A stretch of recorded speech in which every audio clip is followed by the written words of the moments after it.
Oh, and we're live. And let me turn some stuff off here. Hey, nobody can see anything because I got this all blocked up here. Sorry, Matt's here, and I'm here, and I got some virtual camera screwing up the show. There we go. There's Matt on the train. And I just noticed the immersion breaking thing on the train. Yeah, we don't. And we're live. And let me turn some stuff off. What's that? We don't bounce. We don't bounce when the train bounces. So it breaks the illusion. Let me see if I can get my camera. So I've got a voice. Someone left their TV on the train. Tuned to the Matt channel. All right. So where's my camera? I would like to be visible. Yeah, I was playing around with some bullshit and screwed my camera up here. Let's see. Could this be me? Oh, I think it's this one. Is it this one? I'm only ever on GIF TV. GIF TV. Oh, there we go. It says on the TV. It says GIF.TV. You're just a gift to us, man. We don't even. Should I only do 3 seconds of movement and then? Yes, that's all you got, and your color palette is greatly reduced. All right. Let me get the chat a little. Well, I guess we're okay for the chat. Don't want to overlap anything. Okay, sorry about that little technical nonsense as usual. Behind the scenes here. Yes. Watching the setup. Watching the virtual cameras fail. All right. So how's it going, Matt? Oh, buddy, it is sweating it out. Yeah. I was outside for most of the day, and it got up to 105 Fahrenheit here. Oh, wow. Which I'm just looking. That's 40.5 Celsius to you guys. Yeah. People in Japan bullshit. People have never seen a 4 in front of a temperature in Japan. I think you would literally die. I think like with 90% humidity and like 40 degrees Celsius, you would just cook. You would just. You'd kind of melt or something. You know? I don't know. It'd be really hard to breathe. I mean, people, and that's the thing. Heat stroke is a huge problem here, and I think it's mostly because the humidity and the elderly don't feel it. Like when you're younger, you feel like, oh, I'm not doing good here. This is too hot. But yeah, the elderly are just pushing through it. They don't feel any of the symptoms until it's too late, and they just collapse. Yeah. I saw an old guy. This was the like most soul-rending thing I've ever seen. I saw this like little tiny Japanese guy, kind of, bald head, took off his hat, looked up at the sun, and just did a dead plank fall backwards. And I just heard his skull like hit the cement, and I was like, oh my God, he just passed out. He was obviously like, right on the verge, and just passed out, and then just everybody came running to help him. I don't know if he made it or not either, because that was just crazy. That was probably heat related, because he looked a little messed up. He took off his hat, looked up at the sun, and just like, that's all for me, folks. It's like, oh my God. I hope I didn't just see someone's soul leave their body. That's fucking terrifying. All right. Enough of that. What is that tabletop related? I don't know. That's not really. Trying to make a heat wave board game. Right. That's right. Oh, they actually have what board game? This War of Mine has a cold mechanic. Yeah, right. Yeah. You can freeze because it's such a pleasant. That whole situation was pretty unpleasant. Plaid Games had a really cool board game. It was a zombie post-apocalyptics kind of thing. Oh, what was that called? But it took place in like a blizzard kind of thing. Oh, cool. And it was a co-op game where everyone picked a character, and they were yeah. What do you call it? Asynchronous. They all had their own abilities. And you had like your fort, your hideout, and then you would have to like go out and forage. Right. And you had to rebuild barricades and stuff, and there was always a phase where the zombies attacked. And then everyone had a personal goal.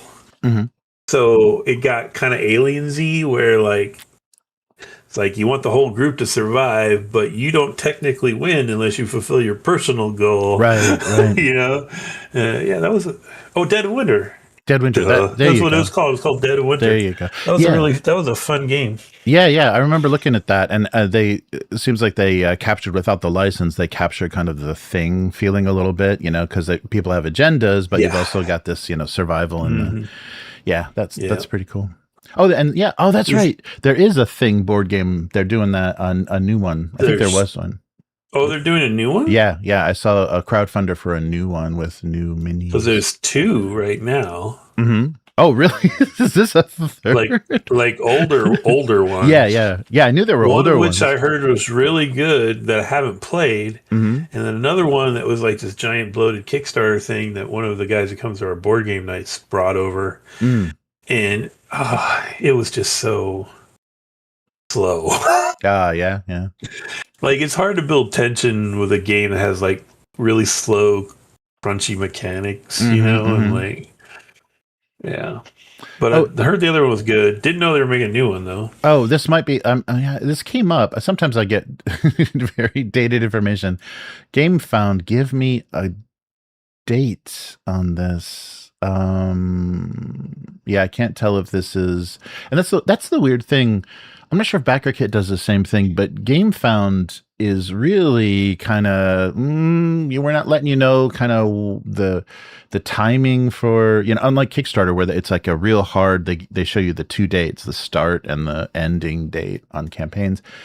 Gamefound, and they give you that ability to take late pledges and things. And anytime you've like even looked at a web page, they keep emailing you updates if you've got an account. Yeah, so there's no updates, so I don't think this has even started yet. Yeah, it just says follow. Oh, campaign preview, yeah, so it's campaign preview, so it hasn't even come out yet. So it's the Thing board game and card game by Pendragon Game Studio SRL, whatever that is. Okay, so the one that I'd heard was good that I haven't played yet is called The Thing Infection at Outpost 31. Oh, cool. Okay. That one's supposed to be really good. Do you know who that is? The one I played was USAopoly. Huh. Okay. Yeah, this one looks like the kind of classic Ameritrash. They're doing miniatures and expansions and stuff. Yeah, the add-ons are all these expansions. The Norwegian expansion. Got to get those Norwegians in there. Yeah, so I don't know. But they got the license. Yeah, they got their little Universal logo on here. Yeah, I don't think the world really needs another The Thing board game. I think, no. I think we already did that. Better be good. Yeah, I know. Yeah, it doesn't. I'm not holding out hope for that. Yeah, I'm beefing with Renegade. Oh, yeah. Yeah, because, they crowdfunded the reprint of Shogun / Samurai Sword / Ikusa, and they're not gonna sell any of it retail. Oh wow! Like, they're gonna produce what they needed to fulfill, right? And they're not gonna make any more. Wow! And so I messaged them. I was like, any chance you're gonna have like overstock that you might sell or anything like that? Nope. Wow. I was like, dude. Yeah, but that's like the I think the goal for all these companies, because that seems even where like Games Workshop and stuff is moving, they don't want to hold inventory. Like when they do these big box sets and stuff, they want to sell out, every time. They're imitating that, like, was that Hong Kong vinyl when that was really hot in the 90s, all those like characters and stuff that would come out, and you go to the website and everything is like, it's just a whole online store of sold out, every single thing is like not available, sold out, because that's what they want. You want to release it, you want to sell it in an hour, and you want to just ship it out and then turn your profit. It's the Games Workshop is gonna just announce, I think it was last week actually, but they announced they're producing a 2-player board game based on the Tacticus mobile game. Oh, really? Which I play. Yeah, I play that a lot. And typical Games Workshop. Yeah.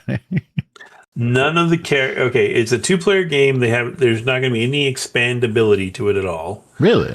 So Yeah. that right off the bat is stupid. Right. It comes with push. What do you call those? Push fit miniatures. Yeah. For two teams, so 2 players, and there's like 5 minis on a side. None of the characters, because it's all about characters in Tacticus. Right. None of them are in the game. Wow, that's great. It's like, what are we doing here? Yeah. Well, they had a run there where they were doing these little 2-player box games and getting them into like Walmart and like, Barnes and Noble and stuff. And they were This one's gonna. Yeah. This one's gonna sell in Target first.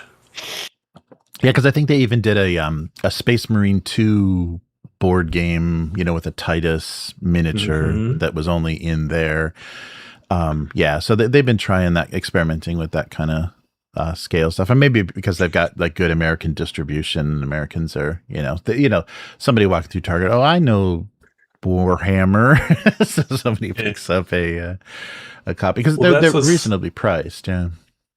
That's what's hilarious. Is Titus is in Tacticus, and he's a total badass in Tacticus. Like once you get him up to a decent level, because his whole thing is like he has a really good. Because all the characters have like an active power that usually they can only use once in a match, and then some passive thing. And his active thing is just a really good attack with his chainsword that can sweep and get like all the hexes around him. But his passive is if he's killed. But they have this thing called overkill, where it's like you do way more damage than you needed to kill somebody. As long as he's not overkilled, he'll come back to life. Nice. and like, he's a tank. He's brutal. And they didn't put him in the stupid board game. I'm like, what are you doing? Yeah, that's weird. Yeah, it was probably just, they know that name has recognition. And there's probably a lot of people that don't play the war game that know Tacticus, so they're trying to like put something in stores where, I play that. Oh, what is this? And then you see the miniatures and you're like, oh, these miniatures are pretty cool. And then they're trying to like, bait you into the hobby. Yeah, except none of the minis are connected to the game you're playing. Yeah. Like it would have been, it would have been really easy for them to do that, but maybe just too expensive, maybe because did they do the colored plastic? It's the push fit and like there's a red and a blue team or whatever. Did they? I think they did. The product shot I saw, I think they showed painted minis. Oh, okay. Oh, of course, yeah. But they probably did. Yeah. I should have sent you a link for it. I forgot to. Oh yeah. I'll take a look for it. Hey, Calerion is in the chat. Yeah, nice. He's asking if everyone else is going and watching the Odyssey. Oh yeah, I gotta check and see, because the movies, there's only a few big screen, what the hell is that called? The big crazy screen, 70 millimeter. There's not that many screens of that, so things get pushed out very easily. So I gotta be careful. What is it? IMAX. Jeez. Yeah, there's only a few IMAX screens. So you gotta, and they're not even very big actually, like compared to like the stuff in LA. These are pretty tiny. They got the sound, they got the nice sound and everything, but you pay the IMAX price and you go into the theater and you're like, oh, okay. I guess technically this is IMAX, but it's kind of small. Oh man, I'm looking at the product shot now, and it's even worse than I remembered. Oh yeah, for technical. You only get 3 minis on each side. 3? You really? Which isn't even how Tacticus works. Right. It's just they're using their brand recognition, because that mobile game is probably done okay. Yeah. Oh, Warhammer Community. Oh yeah, it's their typical bullshit with I don't think they've got people that even like board games, working on these things. Yeah. A bunch of tokens, and that's pretty tiny. Definitely not a Rick Priestley joint. Right. And we'll never know who it is, because his name ain't going to be in the rule book, whoever designed this game. Yeah, I felt bad. There's a guy that's got a YouTube channel that's kind of interesting. He talks about design theory and war games, war game design theory and stuff. And he calls himself whatever his name is, Steve or whatever, but nobody knows. And he just claims, I worked on this and this and this at Games Workshop. That's my it's my resume. That's my experience. So you should probably listen to what I have to say. But nobody knows. Nobody really. Is that true, Steve? But if it feels bad, he doesn't have the, because he's not like a Duncan, what's his face, the Too Thin Coats guy, that he didn't walk away from Games Workshop with a name that people are like, oh, yeah, I love that guy's games, like a Rick Priestley or somebody, and right. they walked away having name recognition and then went straight to Warlord. Oh, man. All right. Well, should we get started for this week? There's things that didn't make it into the cast. Maybe we'll talk about afterwards that are pretty ugly. I'm getting a little bit worried. There does seem to be, just before we start, we'll talk about this after, but there does seem to be this thing happening, this momentum, kind of based around Gen Con, and Wizards of the Coast tried to collect like its little group of influencers and stuff and gift them with whatever they could. But there does seem to be a little bit of a Gen Con mafia assembling, and I don't think that's good. Yeah. I don't like that. Yeah, we can talk about that after. Yeah. I was raging about that on Blue Sky a little bit. Oh, good. All right. Well, we'll go to Matt's Blue Sky account and see how angry. All right. Well, let's get started for this week. Welcome to the weekly. I'm Jeremy. Yeah, Matt. And before we get started, there is a bundle, a Pathfinder 2E bundle of frogs. So a bundle of frogs. So Dawn of the Frogs. And this is another one of those bundles where they give you a physical option and then an all digital option. So if you pledge the full, I think it's like $44, they actually send you the boxed set of Dawn of the Frogs with the pawns and tokens and battle maps and rule book, all the books for the adventure and everything. So you can't get that physically. I do think you have to pay shipping, but you're getting, the whole product for free, just with shipping. And then you can go all the way down to like $5 just to get the basic stuff that they're offering. And that's supporting the craft emergency relief. But I think we're going to see a lot of Paizo bundles for a while, and we'll talk about that in one of our stories. But click on the link to support the channel and get yourself some Pathfinder 2E goodness. So yeah, it's so Dawn of Frogs is a mystery set in the swampy mires of Bog Bottom. So take a look at that link, and if you're already playing 2E and you need some frog content, there you go. All right, but this week on the weekly, Archives of Nethys. Am I saying that right? Nethys. And Death Saves, whatever that could be. And then a trend, Wolves, Ghosts, and Zombies. That I noticed in Tabletop. And finally, the Book of Funnels. I thought that was a funny thing that Goodman Games is doing. So let's start. So this is an interesting discussion, I think. And I'm glad you're here, Matt. This will be a good thing to kind of talk about. We know Paizo's not doing great.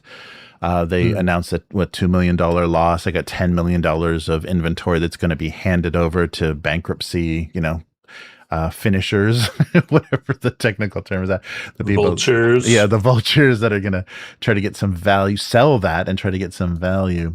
But the Archives of Nethys has lost its official support from Paizo. So it had a Paizo partnership, and it's a little strange how both sides are talking about this.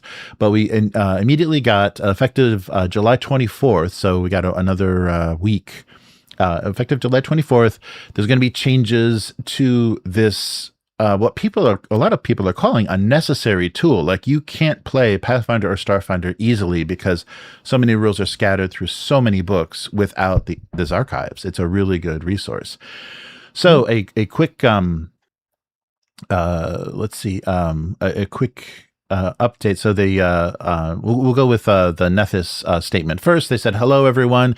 We come to you today with some bad news. For nearly 8 years, we here at the Archives of Nethys have been a licensed partner of Paizo Publishing and have proudly served this community as an official resource of all Paizo's game systems.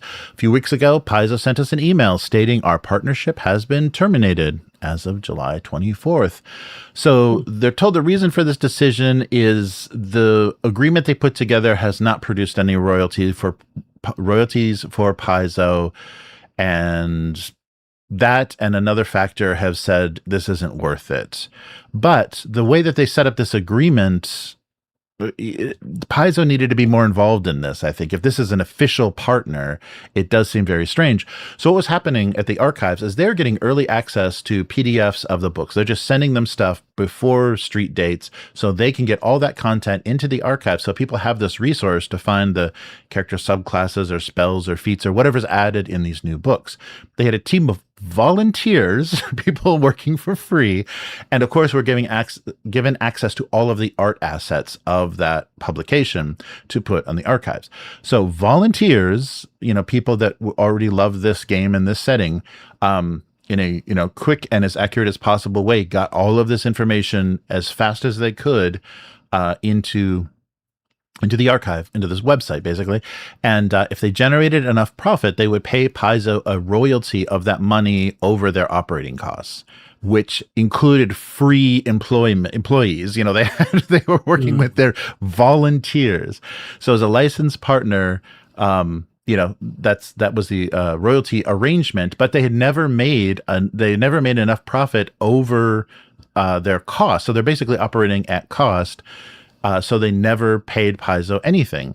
So they're basically relying on donations and ad revenue to pay their server costs. So they had a server rental cost. They had unpaid volunteers. So that wasn't even an option. So they always considered monetizing more aggressively, but were afraid that would actually damage the resource overall if there are all kinds of Google pop-up ads and all of that nonsense that you see on sites, that would make users go away. So everything would be, so that it would be a net zero. There would be no benefit of doing that. So they decided to just, be as, point to a Patreon, have minimal ads, and, the Patreon is their donation, because, Paizo's philosophy has always been rules are free, like the basic rules are free, or under their orc deal. So they will continue. This is not the end of them. And the people in the comments immediately freaked out under this. They didn't maybe read far enough. They read the first sentence and God damn you, Paizo. But the archives will continue, but they're just going to shift from a licensed partner to a community use policy, which, anybody can, use under the orc, agreement. So no longer a partner. They're not going to get anything early. They're going to get things the same time as everything else. But the other thing that they have to do is they have to take down all of the artwork that they were given under the partnership program and just use the artwork that complies with the community use policy, which will be much more minimum. So a majority of the artwork is coming down, and they're going to be just going, kind of bare bones, but they'll still put the information up there. It just will be a little bit later than it was before, probably a few weeks later than it was before. They were also hosting the original Paizo PRD, and but with this partnership dissolved, they're just like, okay, we're not doing that anymore. So we're not paying hosting costs for your files. So they're taking that site down as well. So as of Bastions of Blasphemy and Dead God's Hand for Pathfinder 2, and then Secrets of the Swarm for Starfinder 3, they will not be posting under the partnership. So everything's going to switch over. They do encourage you to, if this was a valuable resource to you and you don't want to see this change happen, they encourage you to contact community at paizo.com in a polite manner. Don't, threaten them or anything. And also the Discord for Nethys, as well as their Patreon, you can use to communicate your feelings about this. And a lot of people really had there are a lot of very strong comments. This is a totally necessary. Pathfinder is only playable due to resources like the Archives of Nethys. This is a dumb decision. Ultimately, it's a critical tool. Over and over again, people are saying, yeah, there's too much stuff. There's too much content spread among too many books. And if you want to play this and have access to all of that, you need a resource like this. And obviously, Paizo at one time knew that because they worked with them as an official partner. But let's switch over to the Paizo update. So Jim Butler, the CEO, posted this on the Paizo blog. So archive, and he starts out real sweet and real nice. Archives of Nethys is one of the most beloved and widely used resources in the Pathfinder and Starfinder community. We are deeply grateful for everything the Archives of Nethys has done. Okay, and he goes on to say the dedication, care, and passion. Okay, corporate. This is a little too. Yeah, it should have been a little more direct. Okay, so we want to be transparent about why our commercial licensing contract with the Archives of Nethys has come to an end, and that they're going to become a community use site. So 8 years ago, we entered this agreement. They would receive early access. They could use all of our artwork. They wouldn't have to, conform to the community use policies. And they were allowed to, generate revenue to cover their costs, however they wanted. So royalties would be generated for Paizo after they covered their cost of this relationship. And he said those royalties never materialized. But that is not the sole reason that we ended the license. The use of Paizo artwork created ongoing confusion about what assets were allowed under community use policy, and the archive placed legal notices explaining they had a license to use all of this, but still sites routinely copied those assets. So creating further expense for lawyers having to draft DMCA and cease and desist notices. So they, saying it, all their artwork and maps and stuff are super important. And, that's their core business because they're giving their rules away for free. So the stories and the content and the maps and the art are their, product. So when we broke the news to the Archive of Nethys that we were going to end the license, we offered a marketing agreement to make the change less impactful. Those conversations have not concluded. But they chose to publish their notice that this was ending before they went any further. So obviously, whatever Paizo offered as far as a marketing agreement didn't look good. It was probably some kind of affiliate deal or something, and that didn't appeal to the guys that are running. Oh, and sorry, the guys that are running a Rosewinds LLC is the group that's running the archive. So there's still a chance, and maybe that's why they said contact, community at Paizo, because there's still a chance to maybe negotiate a little bit of a better deal and make it worth their time. I mean, especially if they could, pay the volunteers a little bit. So they published their notice. And this whole discussion was ways to support the site. So they're trying to come up with a less resource intensive and more a solution that's more protective of the Paizo IP going forward. But, claiming they have to get so many lawyers involved and managing licenses is so expensive and stuff. That was kind of stuff that I skipped over when they're talking about their expenses, the costs on their end. But, I mean, I really think ultimately, this is a sign of Paizo not doing well. And they're looking at, and maybe they have the wrong people looking at this, but they're looking at where can they get more revenue. And if this archive goes down or is more limited, I think their thinking is it's going to push more people towards buying those resources on Roll20 or, the VTTs, Demiplane. They all offer that same content, but it's almost full price. So you're basically paying the same price you pay for the physical books to get that content on a VTT. But I think they're hoping they're going to push people towards that. So what do you think, Matt? What's Paizo up to? I think I don't know, but this almost feels like an overreaction based on their current financial troubles.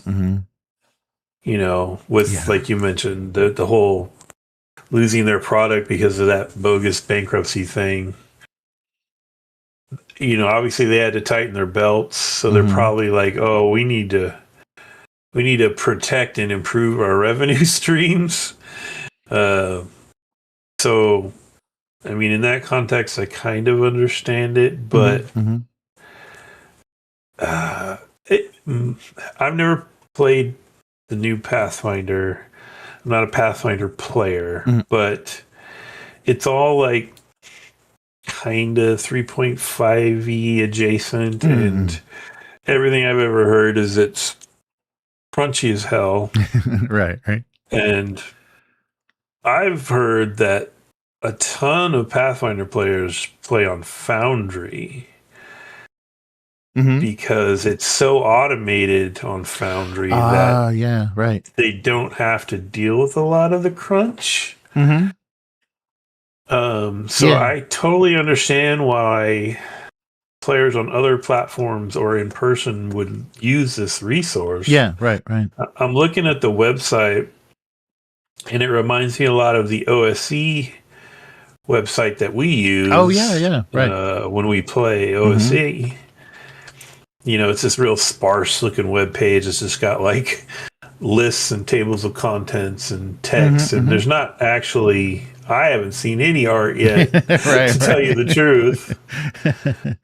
Maybe the culling has begun. Yeah.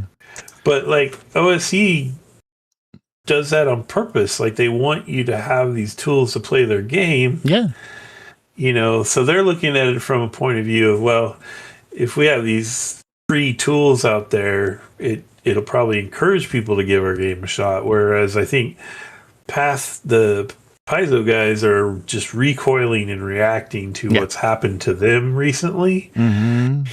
And I understand it from a logic point of view. I don't think it's a good, healthy long-term strategy because, and I've said this many times on here when Pathfinders come up. I don't play Pathfinder, but I like Paizo. Mm-hmm. They seem like a decent company. Right. This is like strike one for Paizo.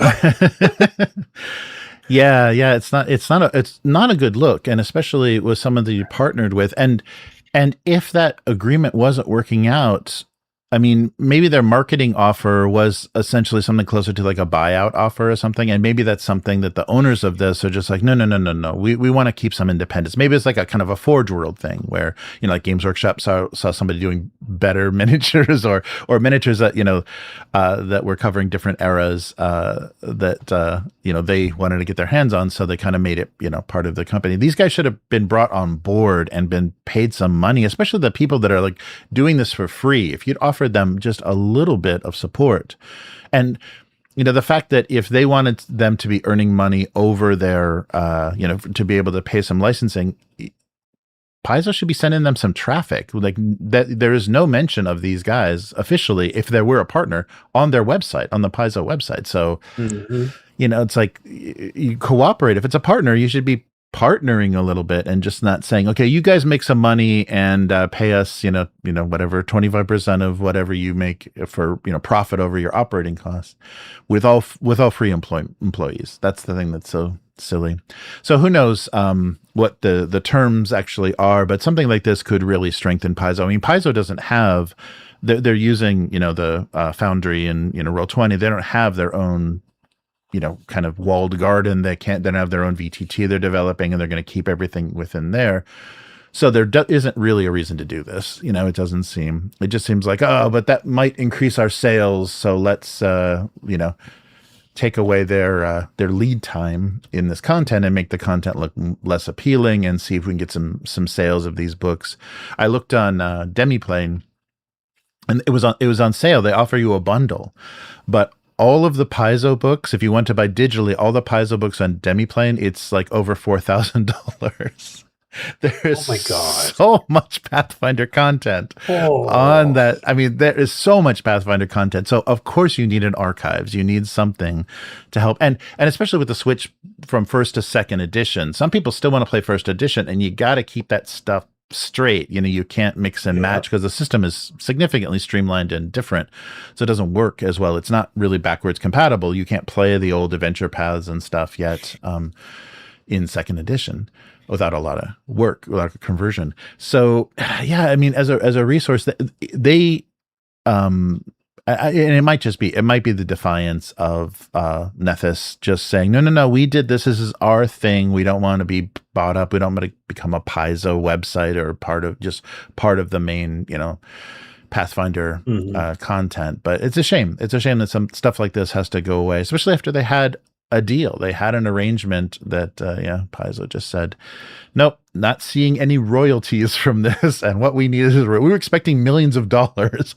from a website that listed our content. What? Yeah, they're probably going to get a lot of feedback on this one, I would imagine. Yeah. Because, I mean, wasn't it just Pathfinder is still, I think, the second biggest role-playing game, so they got a decent amount of players, and they might get some feedback. So maybe they'll pivot, or they'll work out a new deal. Maybe they could do something where there's a 3-month moratorium where you guys can put it on your website after the product's been available for sale for 3 months or something. Something, I don't know. Yeah, I wish, and I guess, and maybe they're also looking at, and I don't think they're thinking this well, but maybe they're also looking, because when they mentioned the confusion of the other community, maybe it was making their other agreement look, kind of weak and feeble. So having to do stuff under the not having access to the art and stuff made other people in the community being like, well, we can't even do anything, and Nethys has everything, and they look great, and nobody's going to come to our website, so maybe that community use, policy thing, maybe it did make it look bad, and it pissed off a lot of other resources saying, why are these guys the partner and not us, who knows? Yeah. Could be, Yeah. A funny thing though, Jim Butler, he came from, he did do, back in the day, he moved around to follow basically tabletop role play for a while, because he worked for TSR and worked on Alinity, D&D Worlds, and Spellfire. He founded his own publisher, Bastion Press, where they did their own stuff. But he came from online. So he came from D&D online, Lord of the Rings online. So that could explain some of the bad thinking. No, this is tabletop. This isn't online. You're not trying to monetize the players the same thinking you would for an MMO. So, it may be a little bit, not quite Microsoft levels of bad thinking, but it's a little bit of bad thinking if he's come from the world of trying to get people to sign up for, monthly subscriptions or year subscriptions, and kind of vanity content. You go down that route, you're not differentiating yourself from Wizards, and that's been one of their survival tactics, right? Right. Yeah, I think you're telling better stories and having a good community is Paizo's big strength. And if they lose the community, then those stories better be freaking amazing, because Wizards is really working, their third-party people. So speaking of which, are outside contracts, not third party. But speaking of which, Matt, what is Black Label? And what is the setting Death Saves by Joe Manganiello? I can't even say his name. Manganiello. It's got to be a JG, right? Manganiello. What is it? Arturo can correct me because he's in the chat now, but isn't Black Label a Scotch? Oh yeah, probably. Yes, I think it is. Yeah, it probably is. Well, then he's going to be peddling alcohol to minors, because there's an official Gen Con website that says you can play in the live in the world of Death Saves, created by actor and D&D superfan Joe Manganiello. I can't say anything, but there's going to be a live play at the Indiana Repertory Theater during Gen Con. They're going to take over the 6-story building. Wizards of the Coast is taking over the 6-story building for the duration of Gen Con, and there's going to be, I guess, a bunch of actual plays. His is going to be one of them. So this has already been used. So Death Saves is a thing already for him. So Death Saves is the brand name of Joe Manganiello's clothing brand, which features a lot of D&D themed iconography and art. So it's not clear. So maybe he likes that name and he wants to make that, kind of extend that brand into his setting. Like maybe he's working on the setting. So part of the kind of website press release thing is actor, producer, writer, director Joe Manganiello has spent decades playing Dungeons and Dragons worlds created by legendary game designers, drawing from D&D's past to chart its future. Now the time has come for him to forge a world of his own. This next chapter in D&D gaming begins at Gen Con 2026. Death saves the Great War. Death saves. The Great War has ended. There's not good punctuation in this thing. The forces of darkness won. Gods lie dead in droves. The world hangs on by a thread. Join us as a band of god killers led by Joe take the battle to the doorsteps of the demon lords in this first ever live play for the newest Dungeons and Dragons setting, the newest Dungeons and Dragons Black Label setting. So maybe, Death saves. So you don't want to miss it. So is this it sounds very official. It sounds like an official connection to WotC and D&D. So this is like a partner, not a third party, but a partner, outside partner, contracted or whatever to make content for D&D. So it's a little confusing because he does have, if you go to the website, there is a Death Saves link on his Black Label website that shows, kind of rings, it's a lot of that LA kind of rocker stuff. It's all of those like sterling silver skull rings and Cthulhu and, all kinds of that. When you have a ring on every finger and black leather pants and one of those little tiny cowboy hats.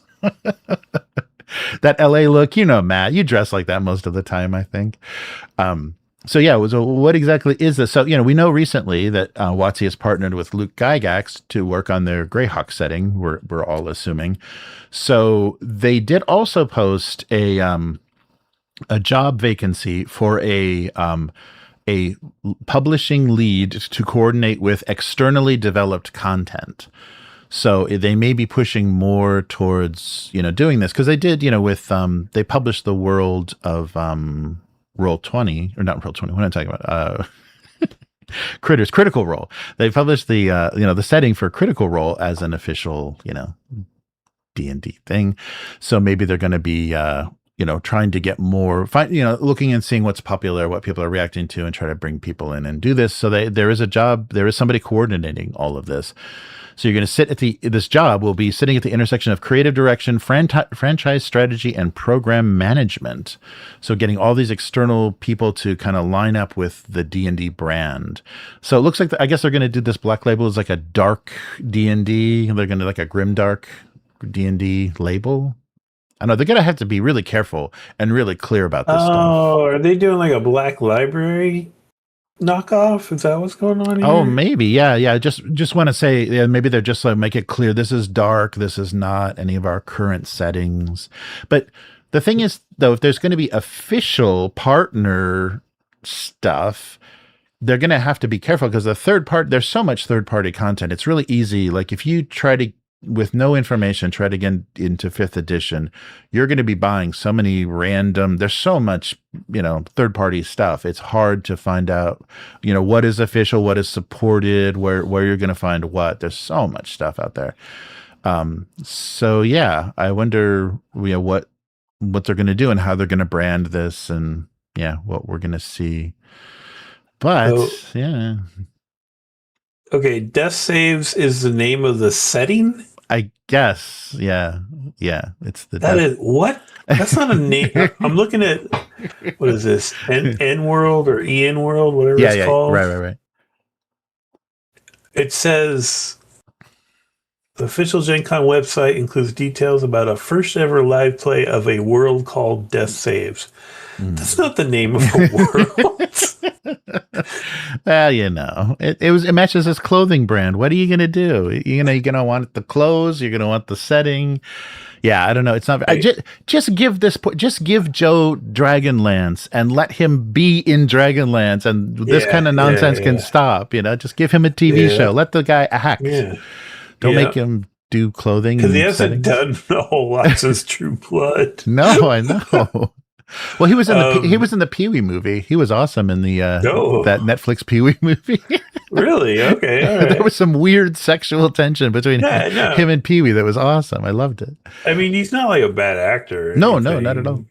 Um, But why? I mean, he looks better without clothes. So why is he trying to sell clothes? I mean, he sold yeah. he sold not wearing clothes. So why would you choose a clothing line? Maybe a fragrance would be a little bit more appropriate. So here's my theory, right? Mhm. Obviously, we've talked about this before, but Wizards is all about the franchise now, Yeah. or I guess it's more of a Hasbro directive, but they're all about the Right. franchise now. Yep. Yep. And so I bet you this is kind of in that realm where like this is a contracted product, but not officially a Wizard of the Coast product. You know what I mean? Like, it says the live play takes place in the Indiana Repertory Theater, the 6-story building, which Wizards of the Coast has taken over for the duration of Gen Con. Right. So if Wizards of the Coast has rented out a 6-story theater in Indiana during Gen Con for the whole week, Yes. there's no way he's not affiliated with them somehow. Right. Yeah. Yeah. If it's going to be there. Yeah. Yeah. Definitely. No way at all. Yeah. I hope that's 6 stories of balconies and not, is it 6 stories of stages? It's a like 6-story of balconies, right? I don't know. What kind of theater Yeah, is this? yeah. Is there It's big a and a Ford little theater situation, you know, you gotta Right. get up there Right. in a little box seat so you can shoot the president. Right. Or watch Oh, Death did I say Saves. that today? Oh, Matt is trying to get our no. channel. Sorry for Take your it. demonetization. But it's very timely today. Anyway. Oh, really? I missed the news. Oh, no. I'll have to look that up. Oh, you didn't hear about his speech? We'll talk about it some other time. No. Okay. I know there's a okay. trial, but yeah. No. We can talk about it later. Just his former co-worker, Deborah Ann Wool. Yeah.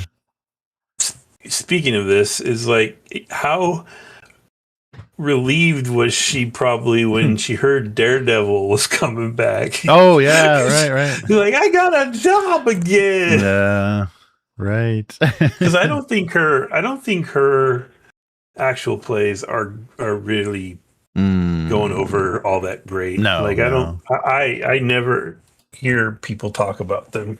Right. Yeah, so we'll see. We'll see what this is. Yeah, and there'll be some more information from Gen Con and actually people. And I wonder if they're going to record it. Like, I wonder if it's going to be something they've got the 3-camera, 5-camera shoot, whatever, and give us a video. Yeah, if it starts showing up like on official WotC like websites and stuff, or their channels, their content channels, we'll see. But anyhow, so I've noticed a trend, Matt. There's a trend of licensed IP tabletop RPGs. So a couple different companies are doing these. And so, so I titled this Wolves, Ghosts, and Zombies. So it's three kind of standout things that, they're trying to emulate, I guess, some video games or comic books or whatever. So the Wolves are Wolfenstein. So on Gamefound, and all this stuff is upcoming. All this stuff is like you can go to the page and you're just gonna have to follow it. You got a few days to a few weeks before any of this stuff comes out or these projects launch. Wolfenstein on Gamefound. So Modiphius, Machine Games, and Bethesda are working together to give us a high-octane diesel punk world of Wolfenstein to the tabletop. So you're, of course, the resistance fighter with guts, gumption, and advanced technology trying to liberate America from those guys. So they're trying to do a fast-paced and pulpy tabletop role-playing game. So yeah, they're going to, this is interestingly going to be 2D20. So I wonder if it'll be D6s in it or what they're going to do. So, brand new tabletop faithfully captures the world of the Wolfenstein franchise. kill Nazis round to round. You got a choice of styles about how you decide to kill them. So it's a brand new version of the 2D20 engine with fast, explosive action and storytelling, flexible, easy to use character options that let you choose your role in the resistance, and a fluid, fast vehicle mechanic that lets you smash through enemy lines and engage in thrilling combat. All using the same core system. So I'm just curious because I like seeing what they do with 2D20. It's been able to do a lot. It can do Dune and Star Trek and Fallout, and yeah. Fallout would be the example I would have pointed to too. Like if they can do Fallout, they can definitely do freaking Wolfenstein. Yeah. So not a lot of details because it's just a launch page. But I like that little rundown that they gave of they're going to do another 2D20. So we'll watch that and see what. But is there that much? I guess with the video games expanded it out a little bit. So you're not just running through a maze and shooting pixely looking German guys, but so the later video games, kind of fleshed out a bigger world. So we'll see. It's all going to be escaping, or either infiltrating or escaping castles, and then battlefield stuff. You you need a kind of variety of. I guess it could be mission based, and and if they write the adventures and stuff well, it could be fun. Yeah, we'll see. I think this came up on the Discord at some point. Right. Somebody talked about it, and I don't know. My memory of Wolfenstein, I played super old Wolfenstein at work on a company Mac. Right. The old Mac 1, the little boxy one. Right. I mean, it's amusing, but I don't. I think if you're going to kill Nazis, I'd rather play like Eat the Reich or. Oh yeah, that's true. They've already kind of. What's that other? Actually, there's that other 2D20 game that's got like weird. Oh, the Octoon Cthulhu Nazi stuff. Yeah. Octoon Cthulhu. That one's intriguing. Right. Yeah, it's sad. This feels more one-shotty to me, but that's just me. That's good you bring that up. That's interesting timing because Modiphius did just announce they're not retiring it, but they're kind of putting on hold the Octoon Cthulhu. So this may be, brand recognition, something that has that same kind of, setting that without those. I guess there is supernatural because I think the scientists have discovered weird energies and stuff. It's not quite eldritch, but but it's interesting that timing that their original kind of weird World War II setting is going away, and this one is showing up. But this is a license, so you don't know how long or how much content there's going to even be for this. And next we have Mantic, and we've talked about this a little bit, but Mantic on BackerKit is doing Ghost in the Shell. So this is based on the manga, not the other movies or TV series, because there is another game that's based on the, I think, Arise TV series.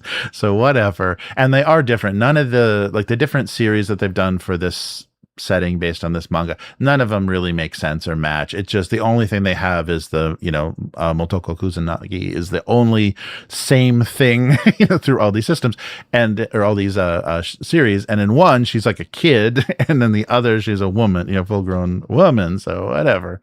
Anyhow, you can join Section 9, the secret elite tactical unit led by Kusanagi, to create your own agent, arming yourself with cutting edge weapons, gadgets, and cybernetics.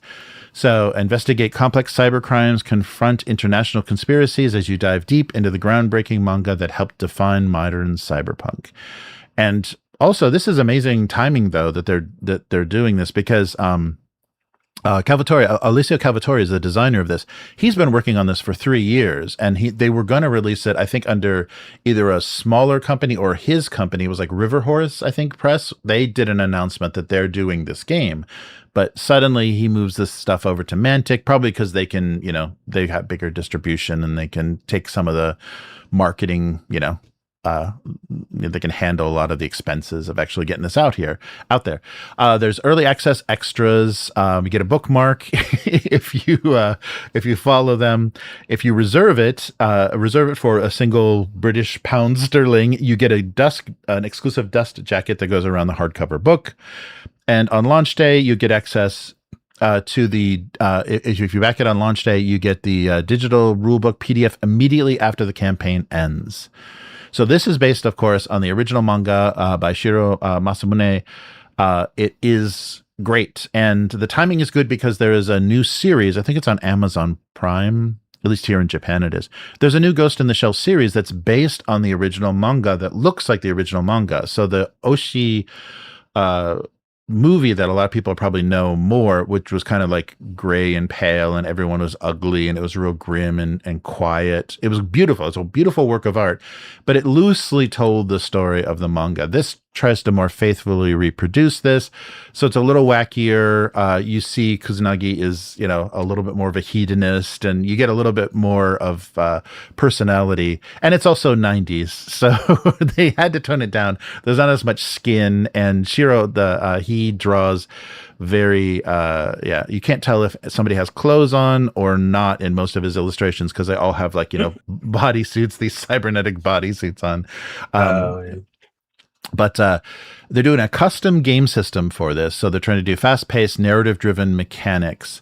They're going to do a premium rulebook with stunning art from the manga itself. They're doing tabletop miniatures, which, from what they've released so far, are not blowing me away. They're pretty boring looking. They're pretty, and Mantic, okay. But I don't think they should have done the miniatures. But for character creation, you get skills, traits, motivations, and morality. So you're choosing your morality, which is fun, and your motivations. Highly lethal rules for combat and for hacking. So weapons, game, tech, and cybernetic upgrades. And you have, of course, in the book, there'll be profiles for the famous characters. So if you want to build your own Kusanagi, you got that. They're going to give you your first mission, Lost Patriot, and and depending on how the campaign goes, maybe there's more going on. So this is a direct partnership with Kondansha, the publisher of Ghost in the Shell. They're going to do a Section 9 mini pack with 6 iconic 40mm miniatures, which is a choice. I guess those are more detail, a little more paintable. But they've already got 1,500 people following them on this campaign. I'm not sure. It's going to be out in, I think, a matter of weeks. But already, Cavatore has been doing kind of behind the scenes some live streams talking about his, philosophy with the game mechanics and talking about his love of this series. He's wanted to do this for a while, and he's very happy to get this actually out there. There's going to be an actual play series as well as, the kind of, and it's also going to do a live AMA. It says soon on here, but I think it may have already happened. So the designer already did an AMA, so you can get kind of his behind the scenes stuff. Yeah, so designer diaries, the actual play sessions, live AMA, and a rulebook teaser are all part of this campaign. And watching the new anime series, which is actually gorgeous, you gotta see it, and because you'll recognize the story if you've seen that original theatrical movie. You recognize the story, or of course if you've read the manga, and they have to tell it in little 30-minute pieces. So that's a challenge to make that work and make it be interesting because they're kind of breaking it down. But I guess maybe they have a little bit of guidance because I think the original manga was probably published in a serial style anyhow. Yeah, like they mostly are. But the thing that they get across in the anime that I think made me more excited about this than I was before is the dual kind of thing that's happening with hacking and fighting. Like, it's really, and like the Infinity War game does this well, where you can have a hacker that doesn't have really any combat ability, but they can just shut everybody down. They can fry people's brains, they can stop your weapons from working, they can stop your armor. And that's happening simultaneously as people are shooting at each other. So the deaths in the anime series happen really fast. It's like boom, boom, boom, and they're gone, So that may be a really interesting thing that makes this game kind of tense, like how deadly combat is. If somebody gets a hit on you, that might be it, so, and also the things that you may be able to play around with hacking. So it's not going to be kind of your typical cyberpunk where you've got the hacker and it's like, okay, you do your game, and no, they're kind of doing things simultaneously. So it's all going to feel integrated.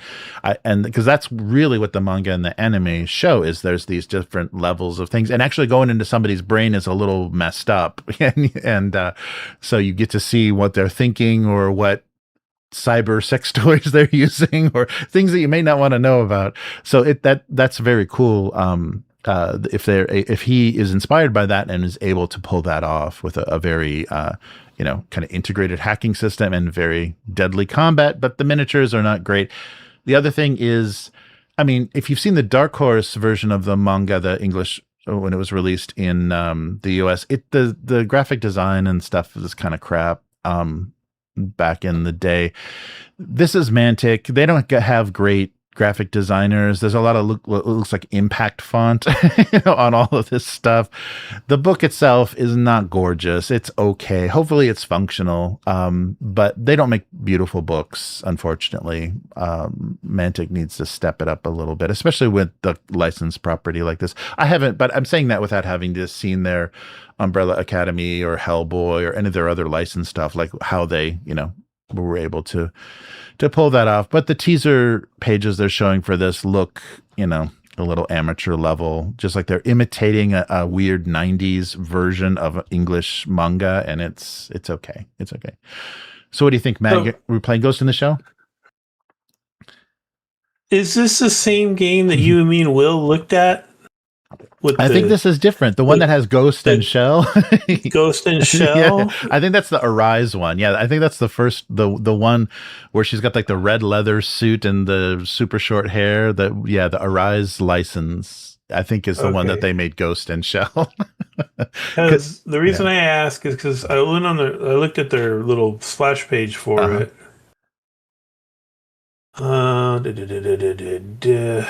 And it says something about the difference between the Ghost and the Shell, and I was like, "Oh, is this the one we looked at?" Yeah. No, I think Ghost is always gonna. I think it's probably gonna be a stat. Like, I think you're gonna have like a Ghost stat, because there's in the manga they're always talking about kind of the interaction. Is your ghost talking to you? It's a presence and a thing, and it's also your power online, or your power in the on the web, in the cyber world, whatever they call it in this. But yeah, I think that was the other one that was like literally you have two stats, you have Ghost and Shell. But this it was like you melded two characters together. Right. Yeah. So this is going to be different. It'll be maybe a fun look to compare these. It'll be a fun thing to compare how they tried to pull this up. I think I trust Alessio more than some random indie dude, but yeah, we'll see. And also, go ahead. Oh, go ahead. I was just going to say that what you were saying about the hacking. So that's they've made them kind of more like a spellcaster. Oh yeah, basically. Right. Mm-hmm. And that's more of that. There's a term for it, and I can't remember what it is right now. Mm-hmm. But it's that localized hacking, hacking of devices and things. Mm-hmm. There was a really cool video game, and I always forget the name of it, where you're a kid like in Chicago, and you're just running around hacking people's phones and emptying their bank accounts. And And I can't remember what that game's called, but anyway, I feel like the new Cyberpunk video game kind of went that direction too. Mm-hmm. And it's just way more interactive, and it makes a lot of sense. Yeah. Plus, the old Cyberpunk net running was, like you said, it was like a solo dungeon run. It was it was really took everyone else out of the game while it was happening. Right. So it could be cool. Yeah. And the interesting thing though is this setting is 90s, so there's not like Wi-Fi. Thoughts of Wi-Fi yet? So this is like jacking in still, like you're plugging, like stereo plugs in the back of your neck. You have like four 1/4-inch plugs, like jacks in the back of your neck. You're jamming stuff in the back of your neck. So we'll see, how they'll do with that, because you also have the those little spider robots that you can be connected to the web in as well. Yeah, so they got these really cool like mini tanks and stuff. So hopefully there's good rules for those as well, that they're part of the gear. This is it's interesting that this is coming up right now, because I just went through a thing where I went and watched a couple old episodes of Bubblegum Crisis. Oh, nice. And oh yeah, and that's Appleseed. yeah. Oh yeah, that's Shiro too. Yeah, yeah, Dude, dude, I loved Appleseed so much. That's good. Back in the day. Well, and that's essentially the dynamic is essentially Bateau and Kusanagi from Ghost in the Shell. Like his stuff, his writing is always very similar, except for the cat twin girls. But he does a lot of that same dynamic. Like it's like the robot guy and the soldier girl in Appleseed. Yeah, that's great stuff. The guy with the tiny beady cyber eyes, Right. is he still in the new one? Because that always put me off. yeah. I think he's been in every version. Bateau, her kind of partner has been in like do something with the eyes. Like, go a different way with those eyes. It's distracting. There's a lot of guys with those in the manga. Yeah, it looks like two buttons. Yeah, they got little buttons sewn on instead of eyeballs. Yeah. But they don't need eyes where they're going. Yes. And finally, so we got wolves, ghosts, and finally zombies. So this is not a licensed game, which may create trouble because Capcom are fuckers when it comes to legal stuff. But Ink Ribbon is on BackerKit. So Old Oak Games is doing a pretty cool attempt at a Resident Evil, Biohazard in Japan, but a take on a Resident Evil kind of game and setting. Unfortunately, they may be in their rulebook and their little teaser rulebook, they do not mention Resident Evil, and they don't use any of the names or anything of any of the things. In their promotion for the crowdfunder, they do, and that might get them in trouble. This is inspired by Resident Evil. That might get Capcom all in their shit, and they may have to cancel this. I hope not, because it looks like a really good attempt at doing this. So Ink Ribbon. So anyone that's played Resident Evil knows ink ribbons are your save mechanic, right? You find a typewriter and you have an ink ribbon and you type your save, and that's how you save your progress. So a survival horror tabletop game by Old Oak Games. So inspired by video games like Resident Evil, Silent Hill, and Alan Wake. Alan Wake is the weakest of those three, definitely. So from the website, Ink Ribbon is survival horror inspired by those games. You and a handful of survivors must fight to escape Sparrow's Rest, a city in the Midwestern United States that has been overrun by the Walking Dead. The shambling hordes fill the streets. You need to make every bullet count if you want to live through the night. But there are worse things lurking in Sparrow's Rest than just zombies. So there's going to be, terrifying bioweapons that have grown. So basically, you've got a shady pharmaceutical company. You got to manage your inventory, watch your ammo, find healing herbs, and there's crafting as well. So they do the same silly thing in Resident Evil where, you take this and put it together and you get ammunition. It's like, wait, what? Like things that don't make any sense. But the designer is talking about they're trying to they take some inspiration from legacy style board games. So this is an interesting take on this. So you play each scenario as a different group of survivors, or they're encouraging you to. You don't have to, but they're encouraging you to play every scenario as a different group of survivors. So that means there'll be parallel stories happening in the final hours of Sparrow's Rest. So different groups will deal with the outbreak in different ways and find out who survives. There'll be a city map where you can mark what buildings have been explored, what bridges are destroyed, what roads have collapsed, and where each survivor dies. Because maybe the corpses have some valuable gear, or maybe they aren't really dead. So they're trying to give you the ability to kind of play the same final hours, multiple times with different groups, have different outcomes, and have this, map of the city that's constantly changing for each of your sessions, because this group got to this point and that's marked on the map. So you're going to, you find that. It's a little meta though, because it's a little immersion breaking, because how would you know that? Like, you're not going to have a map that's going to show, there's Susan dead on the ground or whatever. But Old Oak Games are also, of course, claiming the 100% human-made. Hino Kodo is the person that did the human-made icon. I guess maybe that was from one of those shows, but they put on the website for the preview for this. So they credit their illustrators and everybody that worked on this. So basically, yeah, it's a tribute to your favorite horror video games. And it's going to be a box set because they love the creators love box sets for TTRPGs. 2 box sets. There'll be a core and a deluxe. So the core will have a survivor's handbook, a Welcome to Sparrow's Rest, which is the guide to the setting, Heal X Pharmaceuticals research dossier, so kind of the background of this shady pharmaceutical company. Dead of Arrival is the first kind of little part of the outbreak, the first thing you'll play. There's a GM screen, a standard black and white one, and then a map of Sparrow's Rest, which is the standard one. The deluxe set, so that the core set is 60 euros, 30 for the digital version. Deluxe set is 100 euros, 50 for the digital.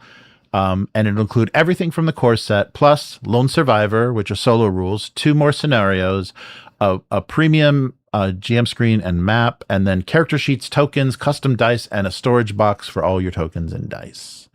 And they also, if you're going to go digital and you buy the core, you can get everything in the deluxe for $8 digitally. Just to make that, €8 digitally. All right. So the creator of this is Emmett Byrne, an Irish game designer who's operating in Ireland, has been working in the tabletop game industry for about 8 years, worked on games for Doctor Who, Lord of the Rings, Brandon Sanderson's Cosmere RPG, and every flavor of Warhammer. So he's got a lot of experience maybe working as a contract with like different companies. So yeah, this basically Ink Ribbon is trying to recreate Resident Evil, and there's a quick start as well. So yeah, gunpowder plus resources equals handgun ammo. So that weird logic, he said, is in the game. So yeah, there's there's a quick start kind of demo version that I was looking at that looks fun, and yeah, this is coming soon. I'm really afraid though. It looks nice, but I'm really afraid that they're going to get slapped by Capcom. Oh yeah, when is it? It's crowdfunding or no? Yeah, it's coming soon. Yeah. So the new movie comes out in September. They're gonna be on high alert for for licensing stuff like this. Right.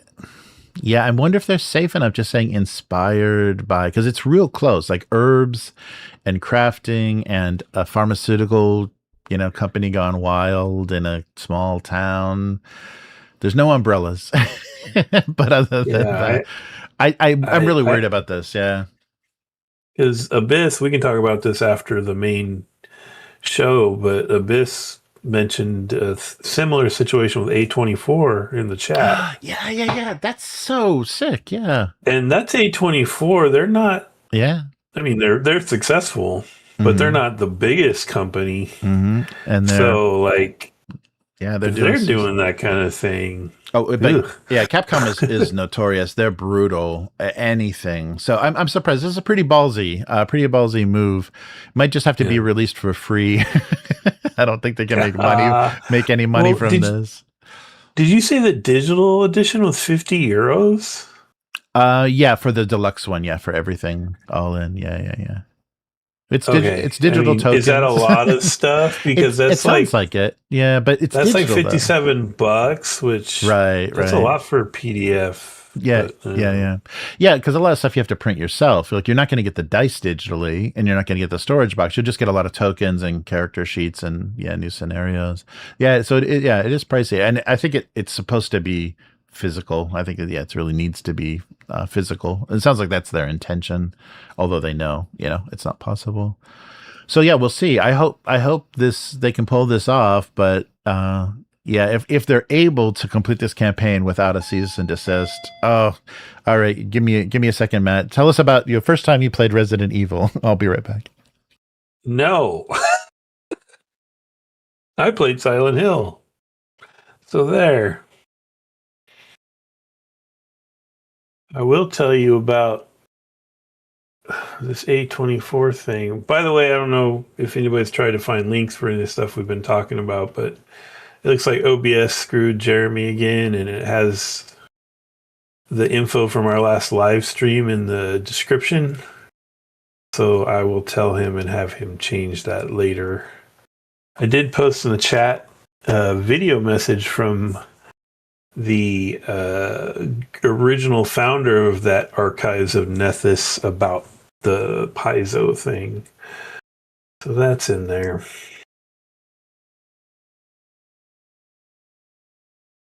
But we can talk about Tacticus. So before the stream started, I was bitching to Jeremy. Tacticus GW has announced a Tacticus board game. Oh, you see the correct description? Really? Not the title, but the stuff underneath?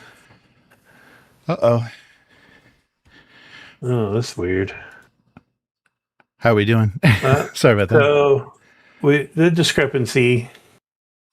I'm seeing in the description box under the title for the video. Oh, yeah. I'm seeing the stuff from our last Old School Essentials stream. Well, that's not good, is it? Let me see. Calarion says he sees the correct one. Oh, yeah, it's there. That's Why weird. am I seeing this wrong one? I don't know. Because you're on a Mac. I don't provide descriptions. No, Calarion says, just the title. Sorry. So if you scroll down, Calarion, are you seeing the OSE stuff like I am?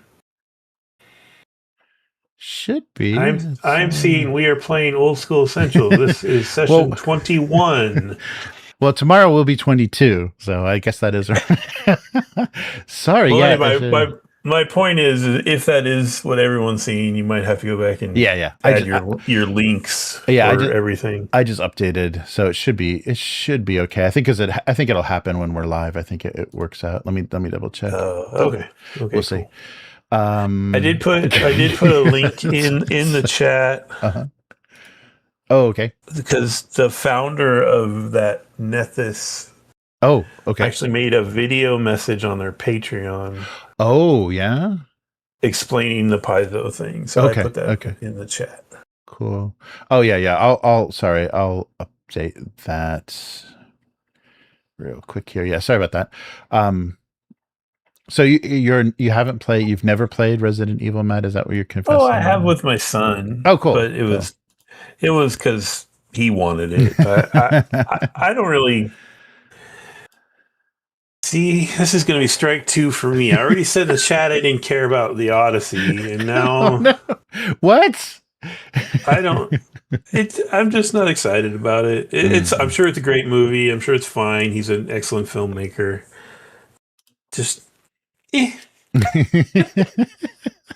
This is going to be my Chris moment. Let me have it. Yeah. But yeah, the horror game thing. Yeah. That just never really been a thing. Yeah. That was an interesting thing that the Ink Ribbon guy said in the demo and the light rules, the free rules PDF. He said that the buy-in for horror is sometimes difficult, and he said, so they talked about Lines and Veils and X Card, of course, because it's kind of indie RPG, and for horror, that's I guess it's important to get everybody's temperature. But yeah, he said this kind of horror and kind of tense stuff is a hard buy-in. You got to make sure your group is like ready to do this. But the other fun thing, especially if you're going to play the same thing multiple times as different characters, is let somebody be a wise ass that's not going to take any of it seriously and kill them right away. Because that's always what happens in the movie. Somebody doesn't believe, I don't believe in zombies. That's not happening. Well, I'm just going to do whatever. Oh, you're dead, because you'll have a chance for them to, okay, are you going to, in this life, are you going to take it more seriously? It might just be a fun experiment with someone that will never, kind of buy in. So just clarify my stance. I have no problem with horror at all. Mm-hmm. It's specifically horror video games just don't rev my engine. Yeah. I enjoy a good horror movie. Mm-hmm. and I love playing a good horror role-playing game. Mm. But the whole just running around a haunted house or whatever, just and also like modern the thing with Resident Evil that's I don't know if they started it, but I think they did. That's bled into other games is like all the weird flavor of zombie. Like, Yeah. I just find that boring. I'm sorry. Like, you got the fat ones that explode, right. and you got the one that has a big pyramid on his head, and you got the, I'm like, right. it's just boring to me. Like, I don't care. Like when they did, because I used to play Red Dead a lot, and when they added the undead thing. And it was like fast zombies, slow zombies, fat exploding zombies, poison gas zombies. I was like, this doesn't feel like horror. This feels like this is closer to like a weird alien invasion than a horror thing. Like I don't know. It just it's not my thing. I guess I like more traditional horror. I don't know how you would say. Yeah, and also horror video games are also kind of influenced a lot by Japanese horror. So Japanese horror is very different from Western horror. So yeah, they kind of play around with different tropes, and it doesn't always. I don't think it works well for some Western audiences because a lot of it is like weird tension, like Silent Hill. I mean, it has a lot of like body horror and grotesque stuff, but it also has a lot of like weird tension. And there's another horror game that's very Japanese that's really good that's just Siren is what it's called. I think it's Forbidden Siren in the US. But you like just wander into this. You play, I think you end up playing different characters wandering into this like messed up town that the people are for some reason like zombies, but they're not, they're not undead, but they just behave like zombies. They're just like, they're talking and they're stumbling around and they're mostly rural. So they're carrying like farm utensils and they're just killing you. But the mechanic is some of the characters you play can see through their eyes. So the cool thing is like you're planning your escape and everything, and you have to kind of check where all the zombies are, but what they can see and if they'll see you come out that door or not. And yeah, so they've done some neat stuff. I would say things like Outlast and I think even like Alan Wake and stuff like and maybe even like Dead Space. That's exactly horror, horror, sci-fi horror killing aliens. But yeah, there's a weird tension kind of between those two things. There was that investigative Cthulhu one where it had like a real sanity mechanic that affected what you saw and stuff. I always wanted to play that one. I never did. No, and that's something you could only do in video games is like really get that across by, just physically showing them not perceiving things correctly. Yeah, that's cool. All right, but finally, a little bit of fun. DCC's coming back. This time it's not pinball machines and it's not whatever. It is a book of funnels. So coming soon to backer kit. Goodman Games is going to bring you, they're calling it the DCC RPG Book of Funnels. A hardcover collection of zero-level funnel adventures for Dungeon Crawl Classics, Mutant Crawl Classics, and X-Crawl Classics. So they say they work equally well in all three of those, which is kind of different settings. So maybe they give you suggestions in there too how to kind of tweak it, but they're claiming it's completely compatible with all three. So that popular funnel format that players love. So start a campaign or run a one-shot with this. So deadly challenges, unexpected encounters, strange events. And they say, the funnels can easily be adapted to anything. The authors of these funnels are Erica Barlow, Julian Bernick, Daniel J. Bishop, Michael Curtis, Tim Snyder, Harley Stroh, who's awesome, and Stefan Surratt. So hilarious demises of your level 0 characters. And the really cool thing is, so here's another, I think probably they're doing it for free and for the love of the game, that Purple Sorcerer website where they just have a little web app where you can just auto generate four of your level 0 characters, because they're all peasants and they'll have like a random strange item with them, which is usually not a weapon. It's maybe a chicken. But really good stuff. So they're really leaning into this with this campaign. So you've got the multiple. So yeah, if you haven't played a funnel before, everybody basically goes in with multiple characters, usually depending on the size of the group, like 4 0 level peasants that go to this site for fame or because their husband's missing, whatever reason they think they have to go into this place. They're not equipped for it and they probably will die. So Goodman Games really leans into it with this campaign, because they're going to give you those scratch off sheets of 4 characters that they've made. So you get a whole pad of basically scratch off sheets that reveal the stats of your level 0 characters, what type of person they are, what type of character they are, and also the dead stamps. So you just can mark them dead. You've got a little grid of 4 players, and they're just going to acquire dead stamps during their hilarious demise. So yeah, basically you run level 0 peasants, and then they become a player character if they survive the funnel. They've done those scratch offs before. That's a hilarious idea. Yeah, I love that. yeah, that's really good. Yeah, so this is fun. I mean, this is a lot. This is a lot of funnels. So if you're not really going to play any campaigns, this could be a bunch of really fun one shots, because playing these is just hilarious. It's like what players come up with what they can do with a bag of flour or whatever. They always, the inventive thinking is good. So I'll put a link also to Purple Sorcerer, because they have a ton of tools for DCC and MCC.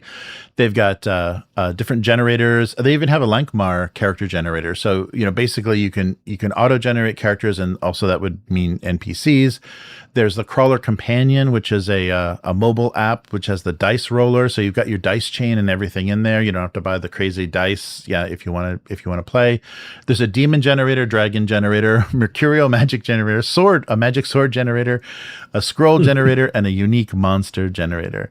So they've got a bunch of, and as well as generating the 4 level 0s for the funnel. So yeah, a lot of good tools out there. This is a lot of fun if you've never played it. If you're used to 5e, this is going to freak you the fuck out, I think, because it's super deadly, and it's worth trying. If you're coming from 5e, give this a shot and see why people give Dungeon Crawl Classics and Goodman Games some credit, because this is their take on how deadly old school used to be, and how you make a character, because you fall in love with an idiot basically that stumbles their way into being a level 1 magician or fighter or whatever. And that's the charm of it. All right, I've run 2 funnels, and the first one, I think 16 0 levels went in, 4 came out. And one of the guys had never played with us before, and he'd only ever played 5e. I think I've told this story before, but it broke his brain. Like, right. Because it is literally like, other than combat, most of the time it's literally trying to just think of a creative way to deal with a problem. There's no rules to help you. Right. And he was broken. Like, he didn't know what to do, because his character sheet didn't have a bunch of abilities that refreshed after a scene or after a rest or whatever. So he was like, And then the second one I ran, only 2 characters got out. Wow. Yeah. Which was brutal too. Well, I think I told that the first funnel I ever ran for 2 players, my daughter and her boyfriend. So they went in with 8 characters, and I think 11 came out because they rescued everybody from being sacrificed by the demons. So they each lost a few of their peasants, but they came out with more people than they went in with. So I'm like, oh shit. Okay. Well, was it the one where they're summoning the god in the pit or whatever? Right. Yeah. That was one of the ones I ran. Wow. And they rescued all the sacrifices. They rescued everybody, because they kept throwing spears. They missed every single. It was like maybe 6 or 8 like attacks that just missed, and so they're like, okay, we're okay, so we're gonna save these people. Let's get out of here. I'm like, okay, and the demon's coming up, and yeah, you guys, you saved a lot of people. You can start your own village. Yeah. Wow. That was so bad. I'm like, this isn't as deadly as I hoped. Yeah, do you remember like where the summoning was taking place? There was like a weird, I don't know, kind of spirally thing to get up to it. Mm-hmm. Yeah, they were just dying on that. Right and left. Right. It was hilarious. Yeah, that's where I was missing all my rolls, and like this, I should be doing a lot better at this, and you guys should be dead, but you made it. After we've played, like maybe had a pause in OSE for a while, we should do a funnel with Abyss and Terry. I think. Oh yeah. I think they get a kick out of it. Yeah, that's fun. Yeah, and if we're gonna have a bunch of new ones coming, yeah, because they keep publishing them. There are quite a few published by Gunman Games, but this is nice. We're gonna get 10 new funnels, so stuff we haven't seen before. Because there's kind of the classic stuff, like there's the one in the back of the book, and then there's a few kind of classic ones that people play. So it'll be nice to see completely new, and maybe even like try some Mutant Crawl classics or switch over to something wackier, with a little different flavor. All right, so that is going to do it for this week. Sorry about the the pause, the doorbell. So Matt, where can people find you? I'm on Blue Sky. It's at Hargold, HAARGALD. My current gaming topic, which I think we might talk about after our break here, is railing about a certain someone's game crowdfunding and how he's behaving in promoting it. Yeah. But yeah, anyway, how about you? So I draw a single panel gag cartoon. You can find it on YouTube and Twitch under Abuse Cartoons. I've been drawing it for 20 years. There's a lot of them. And if you want to read it, you can go to GoComics, gocomics.com/domestic abuse. Also check out rcharvey.com, a great archive of the writings of R.C. Harvey. He wrote historically about cartooning and comics history. And if you like what we're doing here on the weekly, consider becoming a weekling. You can do that at patreon.com/upturntable. That'll let us know what you want to see more of. If you want to discuss a certain crowdfunder that is really bothering me and Matt, or other things that you might want to hear talk about on the cast. You can also find on the Patreon the RSS feed of everything that we do, like the audio versions of what we do, kind of cleaned up and a more listenable than the live streams, as well as our actual play content, the audiobooks, the lore videos, all kinds of links to good stuff. And the join button underneath this YouTube video, if you're watching us, will get you the YouTube membership, which is the same content minus the RSS feed. I wish they would figure out a way for us to do that on YouTube. But Upturn Table on all social media. And thanks so much for joining us. Tune in tomorrow for some more old school essentials. Things are getting weird. They're in a very placid, very meditative place. What could possibly go wrong? And we will do some more old school essentials tomorrow, and see you again next week. And thanks, Matt, for co-hosting. Goodbye. Bye.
right.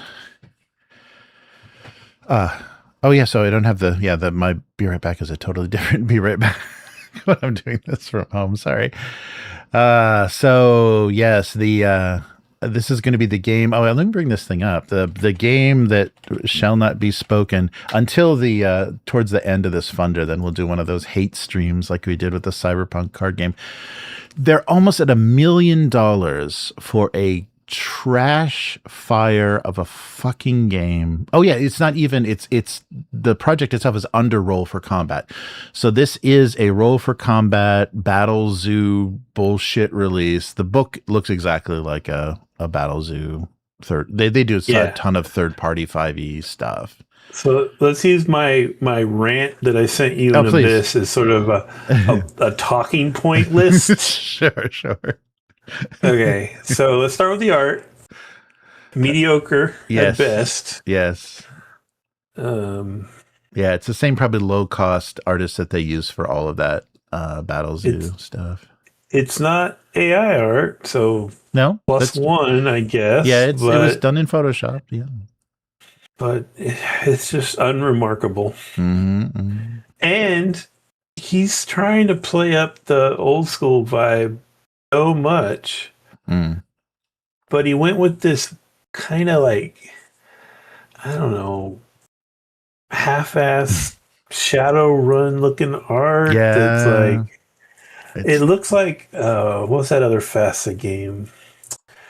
Earth Dawn. Oh like, there was some pretty mediocre art in Earth Dawn that looked like this, right? And it's hard when some artists, like some illustrators, try to go for like an old school look. It just looks untalented. Like they don't know, they're not like, they don't have good enough eye to know what actually gives it that feel. So they just try to do illustrations kind of this weird amateurish or lower quality way, and it's not it you can't tell if it's intentional or if it's just the extent of their ability.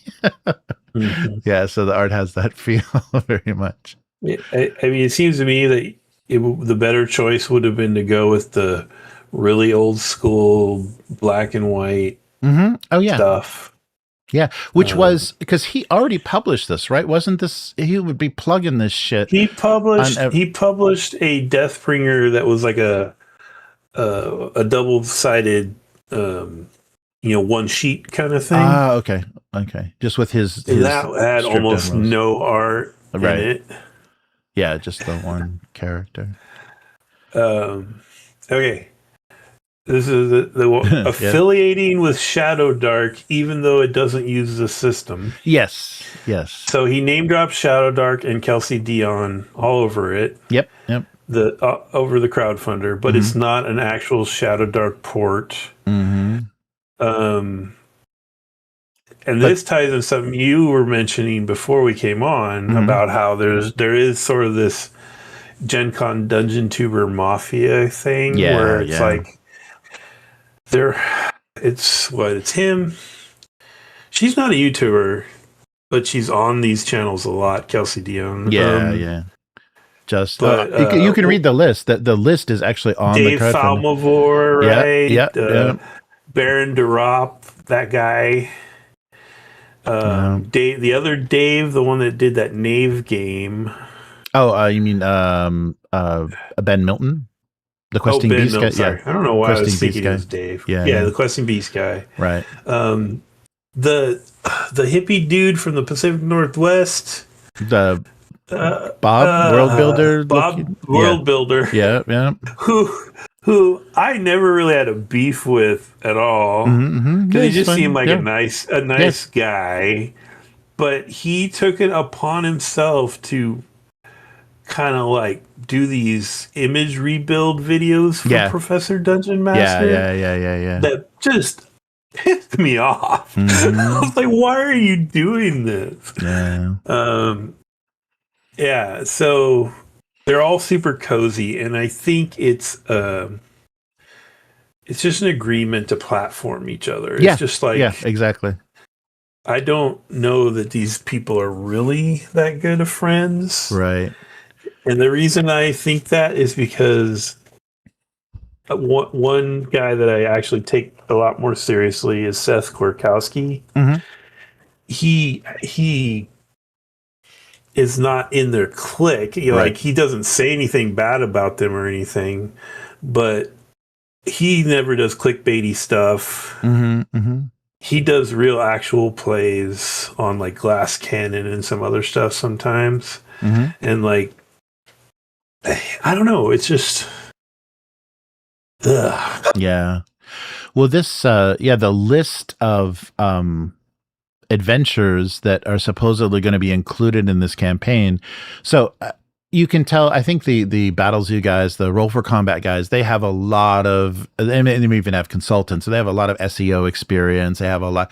So on this page, you've got as much crap as possible that's going to bring in every single person that's ever done anything outside of D&D, which is bullshit because most of these people made their platforms with 5e. They were all, so Roll for Combat is all third-party 5e shit. Everybody was, 5e, but the Professor Dungeon Master was 5e, but I made some changes. They were all 5e. And then when the OGL thing happened, then everyone was like, oh, no, we're not going to talk about 5e anymore on this channel. We're not going to talk about D&D. And they did that for a week, and then they went right fucking back to it because their numbers dropped. They went right fucking back to bitching about WotC and 5e and whatever. But yeah, so this list of these people that are supposedly doing adventures for this, reads like the Mafia, the Gen Con Mafia. So it's Kelsey of Shadow Dark, Justin Alexander, Luke Stratton. Well, damn it, why Luke, the pirate board guy? Why did you get involved with this? Brendan Gillam, the Runehammer guy, Daniel Fox, the Zweihander guy, which we already know is a scumbag. He took down the archive of all the old school stuff. Yeah. Yeah, and that'll tie into my next point, but yeah, keep going. Okay, good. Okay. Yes, so Daniel Fox, Ben Milton, Questing Beast on YouTube that did Knave, which is a playable game, but I don't trust this guy. Baron Durop, Luke Hart, Discourse Minis, which is also Dungeons and Discourse, which is an unpleasant, very unpleasant woman. The ultimate clickbaiter. Right. Oh my god. Yes, yeah, right. Yeah, that's who he learned from, I think. David McFarlane, William Tanner Schroeder, Grace World Destroyer Manson, and Bob World Builder. So all these people have a seat at the table in the Gen Con Mafia, I'm sure. But this sucks. It sucks that this is happening because these are not. I mean, Kelsey is kind of like a darling of maybe OSR and in indie, but I don't think she's really indie because the success of Shadow Dark is not super indie. And so all of these people also, they are all getting, they're just giving each other any awards. Professor Dungeon Master is hosting the Ennies this year at Gen Con. So he's the master of ceremony for the fucking Ennies. So yeah, this is it's only going to get worse. This group of people, so they are not indie, they are not Exalted Funeral, they're not Evil Hat, they're not anybody that actually has a passion for games and does interesting original stuff. So this Deathbringer is it's wrapping itself in grimdark imagery. It's not that at all, but it's trying to come across as metal and badass. And the somebody made a 3D animation of Deathbringer running up a mountain of skulls that is now the beginning of Dungeon Mastercraft's every one of his videos now. I mean, and I think he probably did this in the 90s, but the only innovation I think is kind of fun is instead of doing that Dwarven Forge giant thing on your table, is just have combat, which is a standard thing with a lot of the Theater of the Mind, a lot of Modiphius and Free League games. Just have ranges on a small area. He does a circle, just have a circle that has ranges and set up minimal terrain to just kind of indicate what's there in the room. That's kind of a fun idea. He probably had that in the 90s, and yeah, that lets you use miniatures, but you don't have to get insane with it. And that's about it. Other than, innovations that people have already had for fantasy role play. But I got to get that denim jacket though, man. I mean, I really need that. I don't even want to know how much they want for a denim jacket with an iron-on of Made in Deathbringer China on the denim back. jacket. Yeah. Yes. Do you have any more points before we get into China? Okay, Yeah. What's the next one? we're getting there. Sorry. My next one on my list is he makes all these stupid old grognard quips about chainmail bikinis. Yes. Which ties into not the Warhammer guy, the fake Warhammer guy. What's that game called? The Daniel Fox. Yeah, Zweihander. Yeah. So, because that guy's got kind of that edgy bullshit going on, right. It's just like, who is that statement for? Like, right? And we're gonna have chainmail bikinis. Yeah. I mean, that's nice. Whatever. Like, it's that. I don't want to get too political, but it's the thing of like, we're owning the libs. You know, we're taking back the shit. And I'm like, you're just being dumb, is what you're being. Right.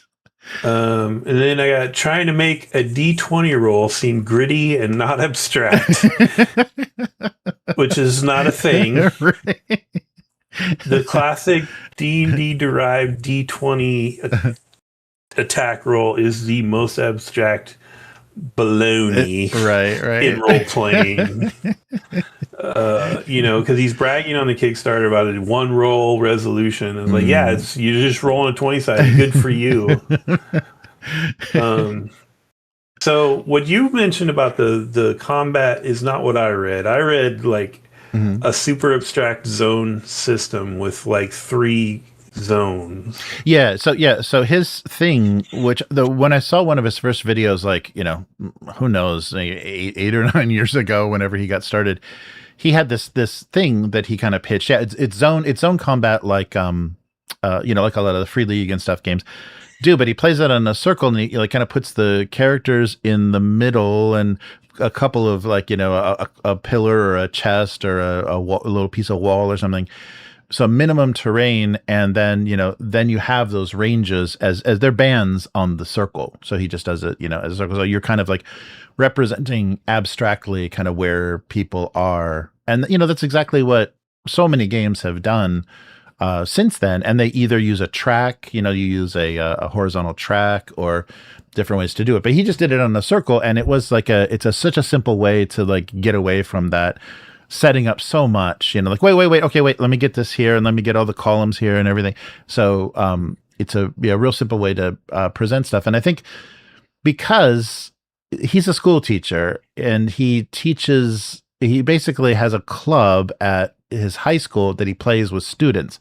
So that's why he simplified these rules down to nothing, because these kids have no attention span. And, you know, just like he is just like, what he has done and the rules innovations are probably all been play tested by, you know, 15-year-olds. So yeah, that's, but that is, it's the same thing we're looking at. Maybe I was just, explaining it a little differently.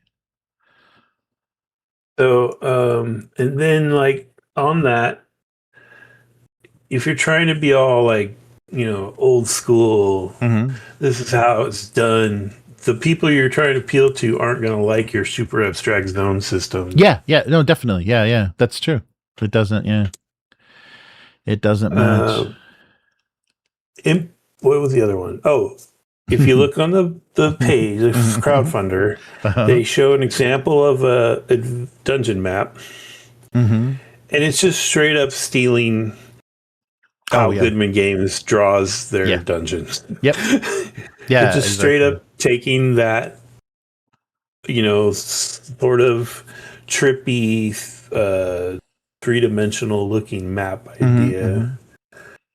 Yeah, and it doesn't match any of the other work or layout or anything. Yeah. The only thing that has that OSR feel. He named the world Shattered Empires, which, you know, he interviewed Trevor Duvall back in the day when Broken Empires was still, you know, either on the verge of going to Kickstarter or on Kickstarter. And I don't know. I'm just suspicious because Yeah, Shattered yeah. Empires Yeah, it's doesn't really sound yeah. that. Yeah. Anyway, and Yeah. then the world aesthetic, the description is it's just the Morkborg world. Like, Yeah. Right. there's not a lot of rhyme or reason to it. It's very apocalyptic, and it's all going to come down. Like, oh, so it's Morkborg, but not good. Yeah. That was my list of ranting. What was the other one you were talking about? I'm sorry. Oh yeah. When you mentioned China, so this these levels, the pledge levels go up to $250, kind of for their all in. I mean, they might even go higher, but yeah, the oh no, they go much higher. Jesus, everything but your soul is $1,000. That's why you get to $1 million. You have $1,000 fucking pledge. Yeah, they have $1,000 pledge, but $250 give you the core box and all of the extras. If you're paying anything more than just the books for this, which is $60, their digital everything is $145. Physical book is $60. If you're paying for anything more than this, you're getting drop shipped Chinese trash. If you go to Temu, Alibaba, any of these sites, the dice, these the circle mats are probably just the polyurethane, like put your graphic on a giant mouse pad. Like all this stuff is trash, and that they're paying pennies for this stuff if they're doing it at any sort of scale, because they've already got quite a few backers. So they're going to be sending you. You're paying $250. You're getting $20 worth of product, and you have been had. This is absolutely ridiculous. So I wonder, because this is a role for combat, I wonder if this is their deal. I haven't ever followed any of their stuff. I see their stuff after their campaigns, but I wonder if they've made these connections already in China with drop shipping, with the factories that'll drop ship and everything. And basically everything's going to be thrown in a box, because the book's probably printed in China as well. So everything's going to be thrown in a box and shipped to you, from China. And that doesn't bode well for I don't know what the situation for the tariff stuff is, but you might get a bill. You're going to get a box of Chinese junk, and you're going to get a big bill for 10% of the value, which I hope to God isn't $1,000 that you're spending. But there is no point in any of this. My guess is he's going to proof only the printed materials. Mm-hmm. And everything else, like you said, looks like just dropship junk. Mm-hmm. Trevor over at Broken Empires has just showed us pictures of all of his proofs, and he's proofing all the book, all the covers, like the material, right? The paper, the binding, the ribbons, all the extras. He's got these little tracker dial things. He got proofs of those. The dice, he's purposely got sharp edged, like kind of casino style, sharp edged dice, because they're the most random. And so he got a proof of those. This guy's not going to proof any of that. No. You're gonna have, and that's the problem with Chinese stuff, is the quality control is really bad. So you might not get everything in the box, and then the quality of what does actually make it, can be totally trash. And they're even going into I don't understand, like, where this lies. Like, they're, affiliating themselves with, OSR people. This is not OSR. This is Battle Zoo. This is a Battle Zoo version of, so this is 5e looking, second rate stuff. They're tying themselves to all this OSR stuff. And then they're offering things like a vinyl record of the soundtrack.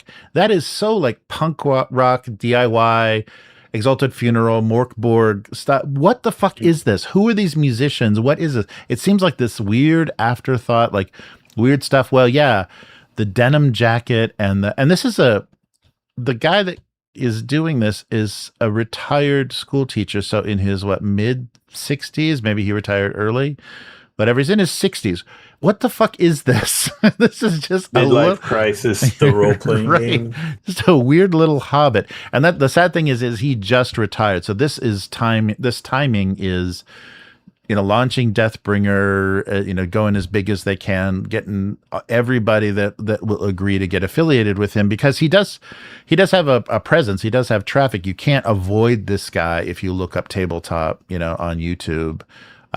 His YouTube channel is a little inescapable, but all the stuff that they're offering is just enamel pins. That's another Chinese do it, like drop ship thing. It's so insane that they're doing this, and they're already at $1 million. I mean, this sucks for the hobby. This really does. Why are people, getting, and now we're going to be suffering because they just started this. They just launched. We're going to wait maybe 2 weeks, and then we're going to be into the social media advertising barrage, where no matter where you are, you're going to be seeing Deathbringer everything. Like every single social media platform, they're going to do ad buys to try to pad out that lag, and then we'll see. So join us in 28 days when we hate watch the end of this fucking campaign, because if they're up to like 2 million or 3 million by then, I'm going to be sick.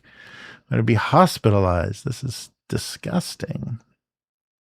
Yeah, I don't get it. I mean, and that's the thing, is like, I can't tell with that guy if there's something sarcastic, or he is not a big asshole, and like, obviously, just a grifting kind of, just trying to make this just for financial reasons is doing this, or if he has any real passion. I mean, he did like write a couple articles or something in Dungeon Magazine, I think, back in the 90s. And that's his only cred that I saw.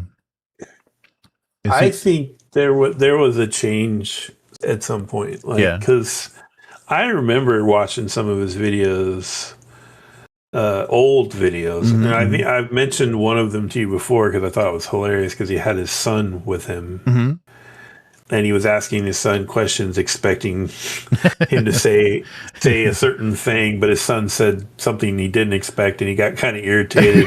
and it was really hilarious to me, because it was totally like a dad and their teenage kid vibe, right.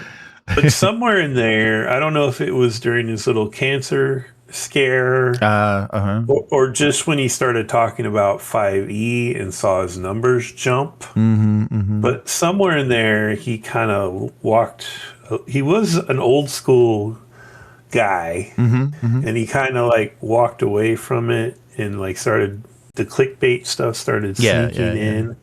And now it's just... That was what killed me. I posted this on the Discord. It's a picture. I refuse to watch it. I just take pictures of the thumbnails now. Right. And not for the first time. The thumbnail thing said D&D is dead. He's done that before. And this one said this game will kill it. And it's his game. Right. And I'm like, that is gross. Yeah, that is so gross. But it's like, it makes me think, is he really not self-aware? Like, he's in on it, right? He knows that, but he's saying that, yet he has $1 million, possibly multi-million-dollar crowdfunding campaign. So he's not in on it. He's not self-aware. He actually thinks like, oh, this is going to be big. This is going to be the next thing. I don't know, but he's working with people that already have very well established games. Shadow Dark and Zweihander and Knave, they have already published games that have well established themselves. So it's hard. And Pirate Borg, even Luke Stratton. So I don't know, but this is Roll for Combat. So these guys have money. He's a retired lawyer, I think, or maybe still an active lawyer. So he has money. So they might have thrown money. Oh, it's that guy. Yeah, I read these names and I don't understand. And now that I see their faces, I'm like, oh yeah, these are all fucking, like half of these are just scumbag YouTubers that have been grifting since the OGL days about the D&D Wizards of the Coast finally did it, and the all that crap. This is really depressing. But I don't understand if they're not, there's not a some self-awareness about this. This is bullshit. This feels like such a scam. But maybe he's got enough followers, and maybe, you know, people have been with him long enough they don't really feel he's so disingenuous now, because he aligned himself with the wrong people, I think, for this. I think part of it, like his fans, they hand wave it the way a lot of fans of a certain president of the United States right now. Right. Where they're like, oh, he wasn't serious. He was joking. Right. And it's like, A, I don't think he is joking, but B, if he is, he's still, why is this funny? This is just being a dick. Yeah, and I couldn't tell, because I saw there was you know, one of those like news, those high schools that do the video you have to sit through in the morning, like they do like a morning newscast, and they announce the lunch menu and whatever, if their football team won the whatever, that kind of thing. They did a tribute video to him, a retirement thing, and it's up on YouTube, and so that talking about his retirement. In this high school video that's done over their local network. They probably have one of those little silly fake, you know, like public the you know, little tiny fake TV studio. They talk about him, and they talk about, so tell us about this crowdfunding campaign you have coming up. This is his retirement. They're talking about, oh, he did this at the school, and he was always, you know, he taught the American English literature, and he's this guy and he's this guy. Oh, and he's got a YouTube channel and a crowdfunder. It's like, who wouldn't know that? Like, what if his students what wouldn't know that if they even cared about who he was? And why are they talking about that when there should be just talking about his retirement? Like, you know, it should be messages from the teachers and everything. But the interviews that the students did, he's plugging. And not only the Deathbringer RPG, he also has this like super long running, like a 2-month running Deathbringer miniatures campaign. So he did a whole line of miniatures with Westfalla. Westfalla Publishing did miniatures for him, and they don't mention that on this more recent crowdfunder. But yeah, end of last year he had a miniature range done, and it's the classes. Yeah, it's the character classes from the RPG. But it only raised $106,000 Canadian, so it didn't do much of anything. He wasn't working. Wasn't working with Battle Zoo. Have a little breaking news. Oh yeah, let us know. Yeah, the composer. Of the soundtrack for his vinyl soundtrack is the composer from Birdemic 2: The Resurrection. Oh, nice. Excellent. Well, we know that. What the fuck is going on? And I couldn't figure out. So I found that high school video, and they said like Richmond or something in the name of the school. So I don't know if that's Virginia, or there's probably a million Richmond. So I don't know if he's in the Midwest. I would suspect he's like Midwestern. He doesn't come across as Northwest, like, you know, Seattle. He kind of has a Virginia accent. Yeah. Okay. I could see that. So yeah, so I can't tell like what this is, but this is not him. He's handing this over to Roll for Combat, and then he's going to promote it because he's got reach. He's got reach on YouTube, but I don't get this. This is just really gross, and I'm so sad to see this kind of stuff. You know, when you see really, really talented people doing really good stuff that they bring to crowdfunders because it's the only way that it's going to be published, and they make $100,000, and that's a huge success for them, and you know their dream is fulfilled. And this, whatever the fuck this is, has so much crap pasted on it. All of these names drug in that really don't have anything to do with this, and they're going to make millions. It just speaks very poorly of the tabletop and what people will fall for. Just like cyberpunk, just like how everyone they're so cyberpunk freaking obsessed. They'll back anything cyberpunk. Yeah, I mean cyberpunk 2077, I should say. Oh. I don't know. So this composer also did the music for something called Oh White. Oh no. and it's the cover picture is Snow White with a cigarette in her mouth and bad makeup. Oh, uh-huh. And Poe White is a spoof influenced by Reservoir Dogs and Pulp Fiction. Wow. It has 0 ratings. Why haven't I seen this? And where the hell did this guy come from? He probably is. It's like this one's prime for RLM. It looks like it was shot on video. Oh, yeah. Nice. Yeah. Well, I think Birdemic movies are all shot on video, too. Nice. Oh, yeah.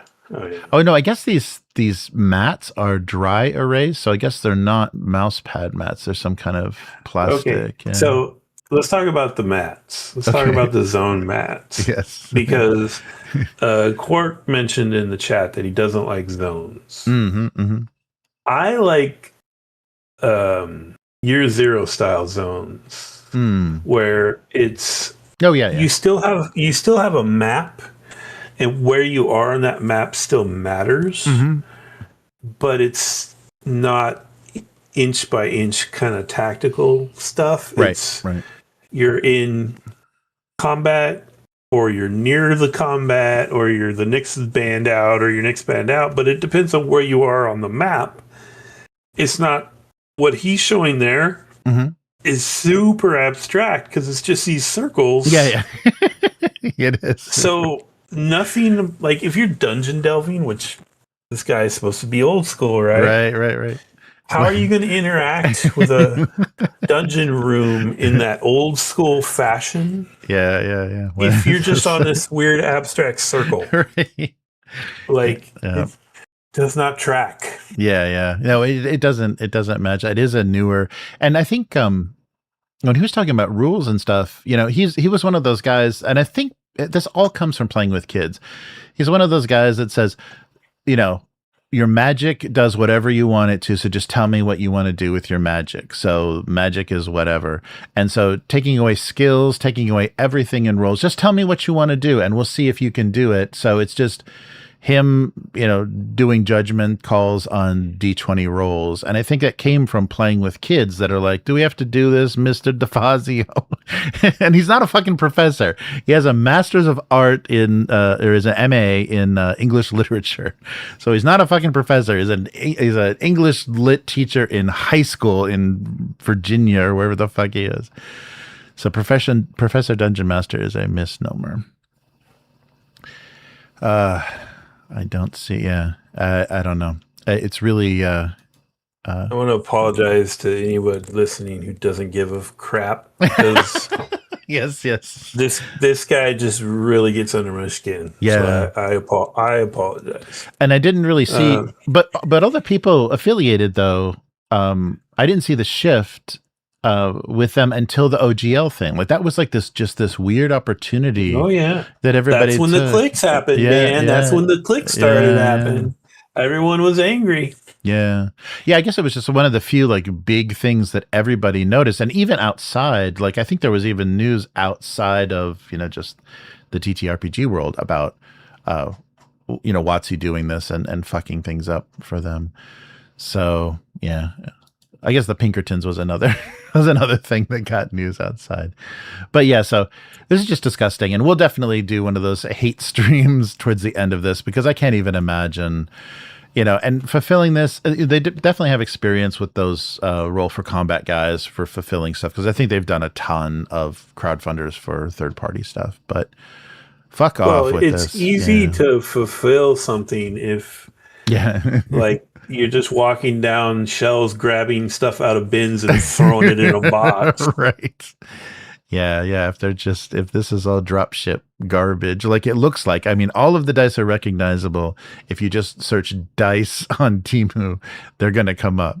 So they didn't do original dice, or they're not going to a dice maker for this. They're going to a Chinese factory that craps out, very, very questionable quality items. Arturo's mentioning Black Label is also a DC Comics Elseworlds imprint. So Black Label is not a good name for something for if they're going to do D&D. And especially, is that just going to be Grimdark? Oh, but if they do Black Label, then if somebody, since they've got the rights, they could pull off Dark Sun. Yeah. Oh, that Arturo just said that. Yeah. they could, if they're going to do Black Label, they could kind of hide Dark Sun under that and say, no, it's not D&D. No, don't worry. It's Black Label. We don't condone slavery in D&D, but these Black Label crazies, I don't know.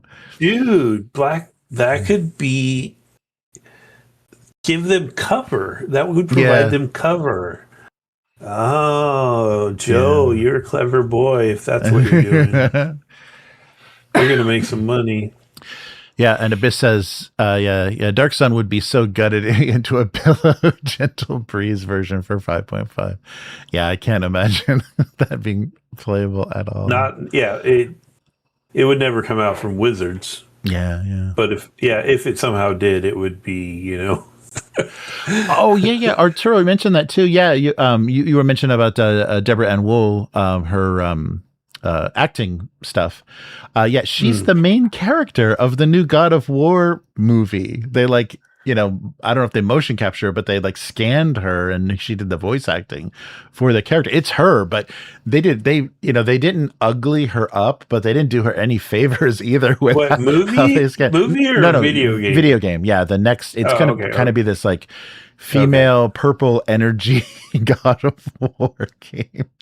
With a gelatinous cube, which I think is voiced by, it's not Stephen Merchant. It's a weird voice actor doing a gelatinous cube with a sword stuck in it, and then some cute little. It's like a cutesy version of God of War, but she's the main character.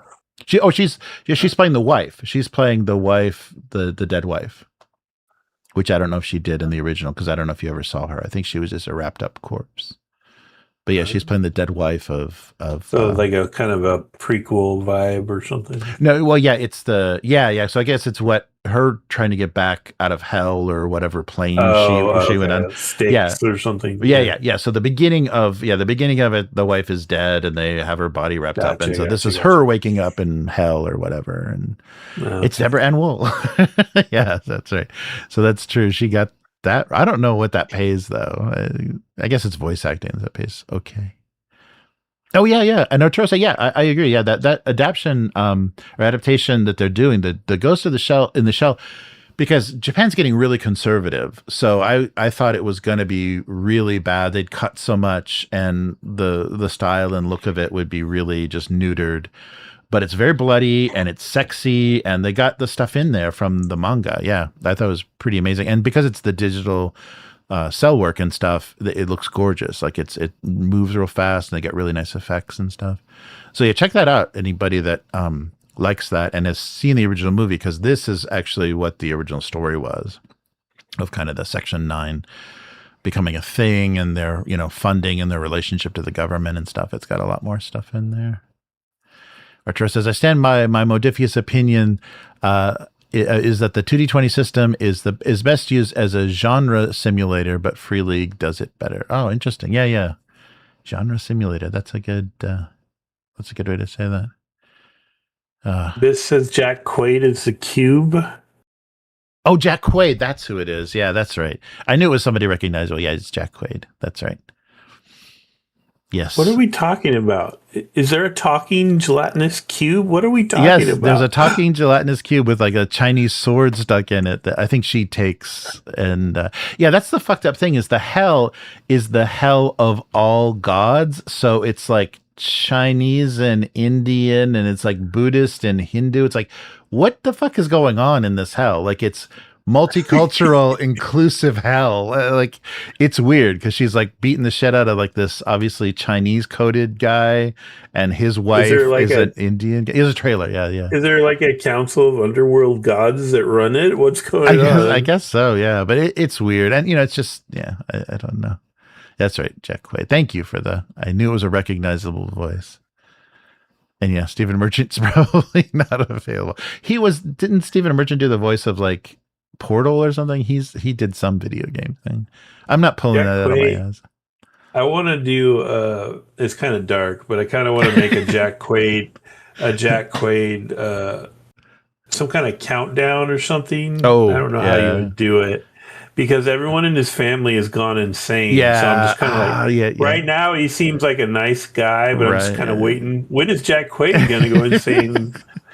It always happens during like male menopause, right? So who knows? Yeah, who knows? That would be sad because he's as a favorite on RLM. Oh yeah, he's pretty good on there. Yeah, did you see Novocaine? Is that what it's called? Yeah, where he's like a superhero because he can't feel anything. No, Did you? Oh, okay. I don't think, honestly, outside of the boys, I don't know that I've seen him in stuff. Yeah. I think he probably got this role because of the boys. But yeah, it was cute. It was okay. He's a decent actor, and he like holds your attention. He's an interesting, he plays that kind of good everyman kind of bumbling guy. And this is super bumbling because he has no pain threshold. He has no pain anything. So yeah, this was just like a whole movie of him getting burnt and stabbed and whatever, and just like kept going, and yeah. So kind of a superhero movie, but yeah. I think it's called Novi. Abyss says he's a bland actor. Oh, Abyss. Yeah. I think he's adequate. Yeah. I don't think he he doesn't strike me as the kind of actor that's going to have a lot of range. No. I think he kind of plays nice guy. Right. Yeah, because this was just like accidental action hero is what Novocaine was. It's like, he doesn't have any skills or ability, but he doesn't feel any pain, so he can do stuff.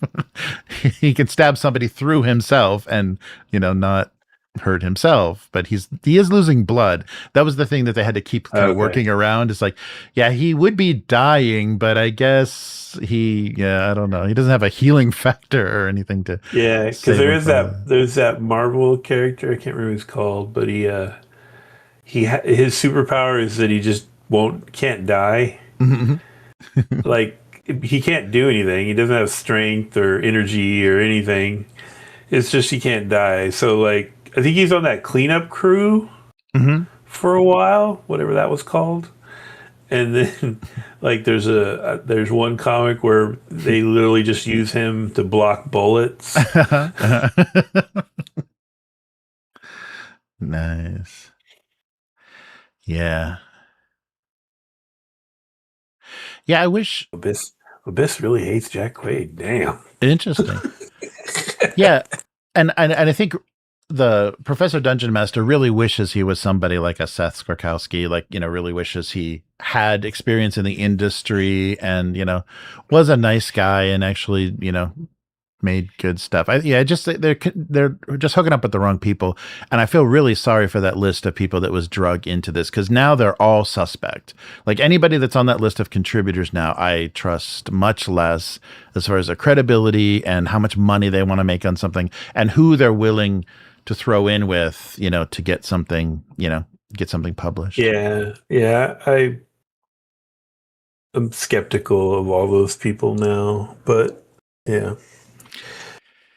The other problem he has is that he's really committed to the D&D sphere, right? He doesn't really go outside of something related to D&D, whether it's the old school or the new stuff. Yeah. Like, he's in that sphere and he's kind of locked into it.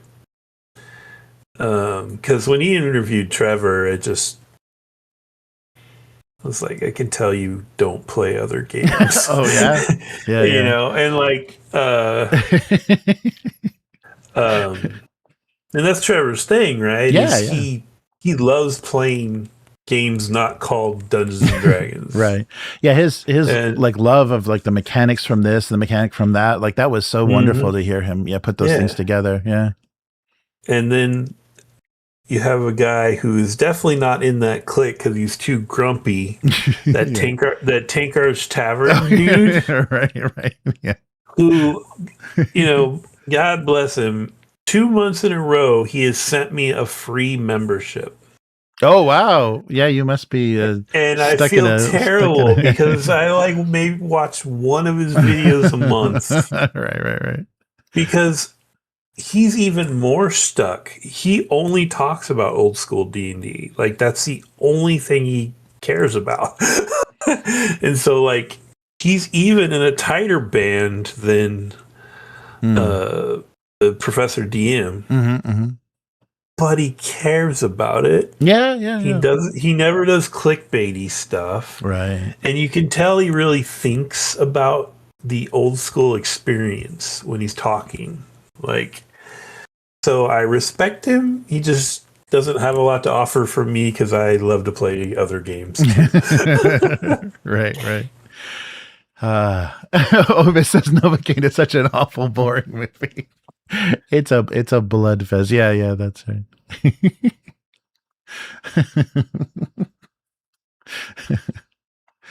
Nice. Oh, good. Yes, I'm confirming a lot of Arturo's opinions, and that's a good thing to have happen. That's the energy that he needs after a long shift at work. Good. Yeah, it's good. Abyss is on the he's got my Professor DM rage, but for Jack Quaid, so, and it's hilarious. The next time we play, Abyss has to play as Jack Quaid. his character. What's so his funny. Character on The Boys' name? I forgot already. Oh yeah, I don't know. Simon. The Simon. No, because he's based on Simon Pegg. Yeah, Simon Pegg. Yeah, that's who he's supposed to be. So he's drawing. Damn it! If only they had come out with that. 15 years earlier, he could have been that character. Right. Yeah, that's true. Yeah, he looks a little too old to have a girlfriend that's eviscerated by a speed by the Flash. I wish they had done a spin-off that was just the Frenchy guy and the crazy little girl. Like the Asian. I would watch that show. Like the super dark kind of thing. Like because like I would watch what's the John Cena one on HBO? Peacemaker. Peace Creator. I watched the first season of it, and it was fine. It had some funny bits, but I realized my favorite part was Vigilante just being a fucking psycho. Right. Yeah, I don't know. But we'll see. Well, something I just saw. I was thinking what? Yeah. Oh, yeah, but I should wrap things up. But we will be back. Yeah, sorry, Matt. I'm keeping you up. That's all right. But we will be back tomorrow with some old school essentials and see what happens. This is I won't spoil anything. I keep talking too much on the weekly about what you're going to be playing, and so either Matt is listening or co-hosting, so I won't say anything, but it's fun. So so thanks for watching, everybody, and tune into our Deathbringer hate cast in 28 days because we definitely got plenty more to say about that nonsense. But take care, everyone. Thank you so much to the members and patrons, and the list on the YouTube membership is great. I'm sure a lot of that is due to Abyss, but yeah, we've got a great membership on YouTube. Thank you so much for following. Oh, and a quick sneak peek at something else coming up on Patreon and YouTube membership. Maybe a little bit of this. Oh my God. Okay. Thanks for watching. We'll be back again soon. Yes, some more audio books, some Vor the Maelstrom maybe showing up. Oh, nice. So take care, everyone, and we'll see you next time. Goodbye. Bye.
工事を行っています。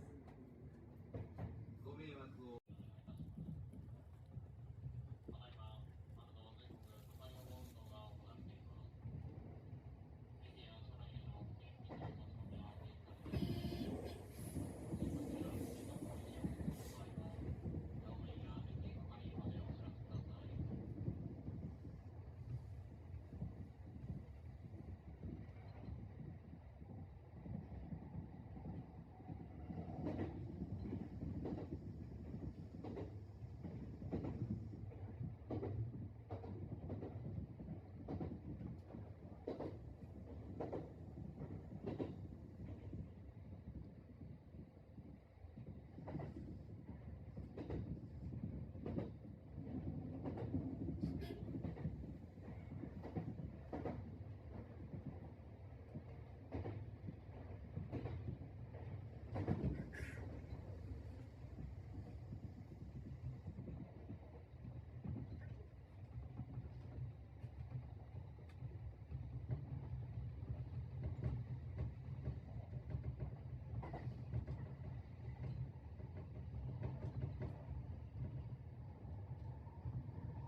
業を行っています。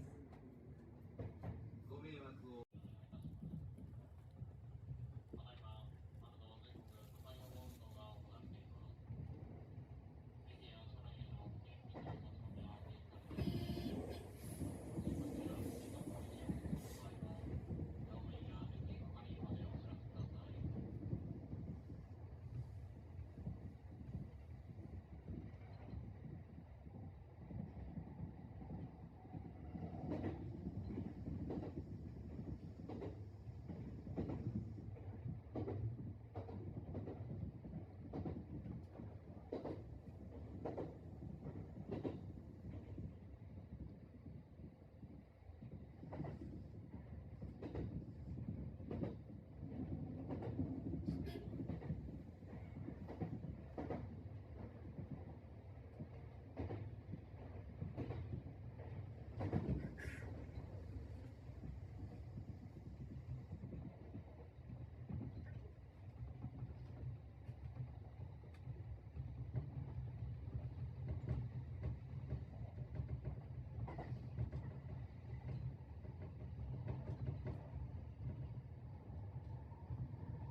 事を行っています。ご迷惑をただいま、全国都会の運動が行っています。駅や車内での運転、密の活動が停止されています。出発や時刻の時をの場合は、乗務員や駅係員までお知らせください。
工事を行っています。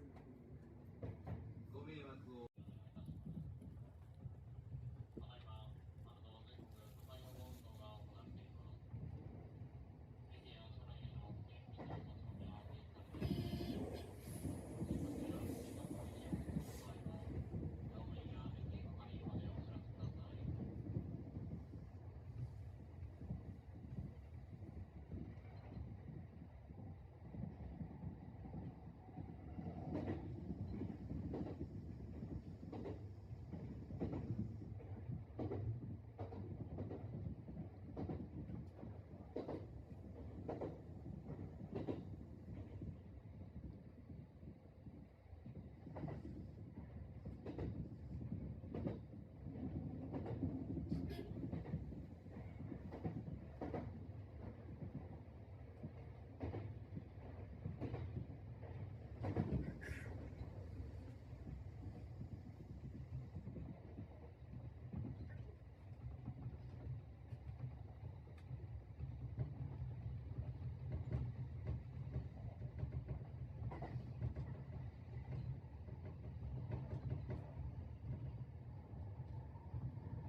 工事を行っています。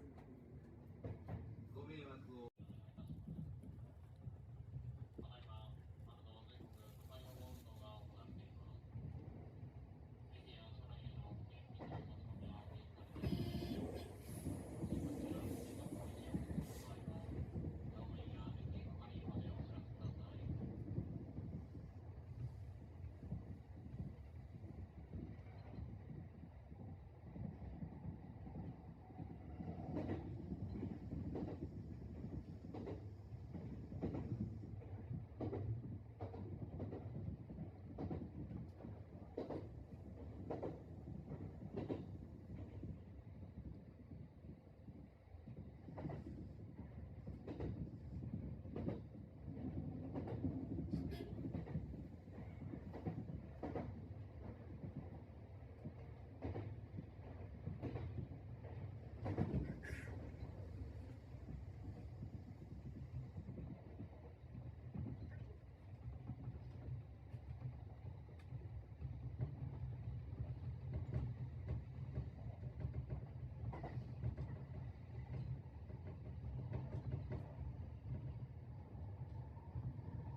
工事を行っています。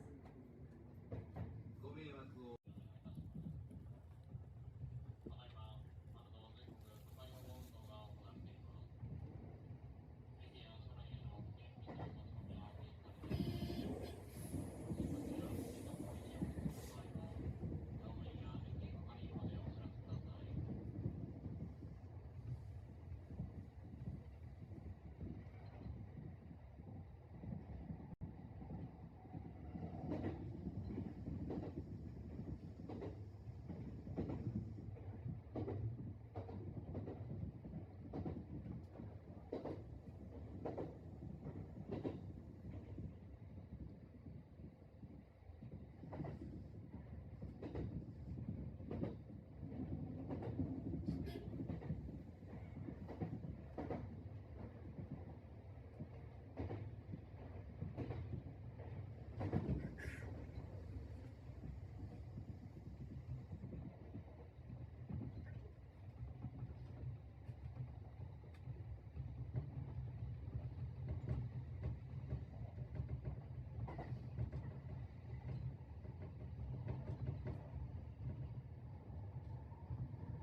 路工事を行っています。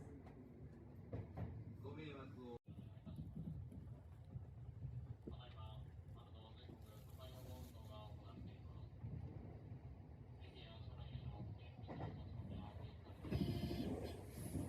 こちら、地獄の家を使う場合は、乗務員や駅係員までお知らせください。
工事を行っています。ご迷惑をただいま、全国都会の運動が行っています。駅や車内への電気の持ち込みはお控えください。こちら、自動工事を行う場合は、乗務員や駅係員までお知らせください。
工事を行っています。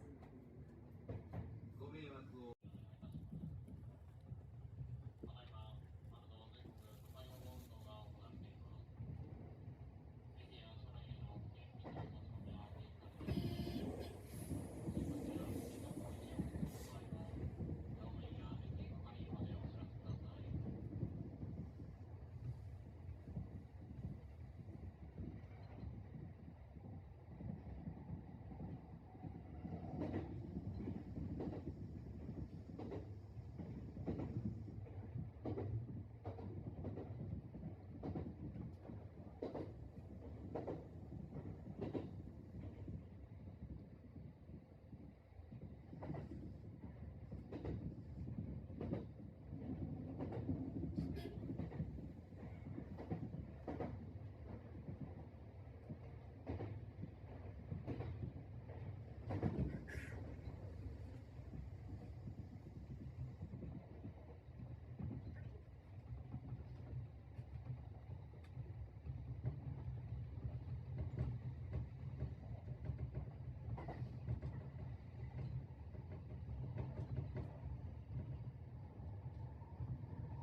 All right. Wait, what am I coming in? There we go. Well, cool. I hope everybody stuck around for the secret ending of the weekly stream. Hope you enjoyed it. We got to finish it out here. We even got the wrong number. Oh, man. We got the wrong number on this. This is going good. This is going real good. Oh, 44. I couldn't even finish it. All right, everybody. Well, good to see you. Doing a little prep for tomorrow. Guess I can do that on stream, right? There we go. Okay. So got the right number in there. We'll just let it run for a while. Run it until I get tired and nod off. So that would mean that the chat is still running.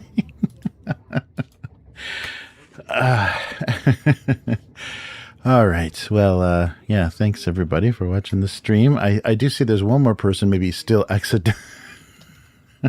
accidentally hanging out. Yep. Well, I knew. So I had a what did I have? I had a Windows update, an OBS update, no video driver update, but I did have a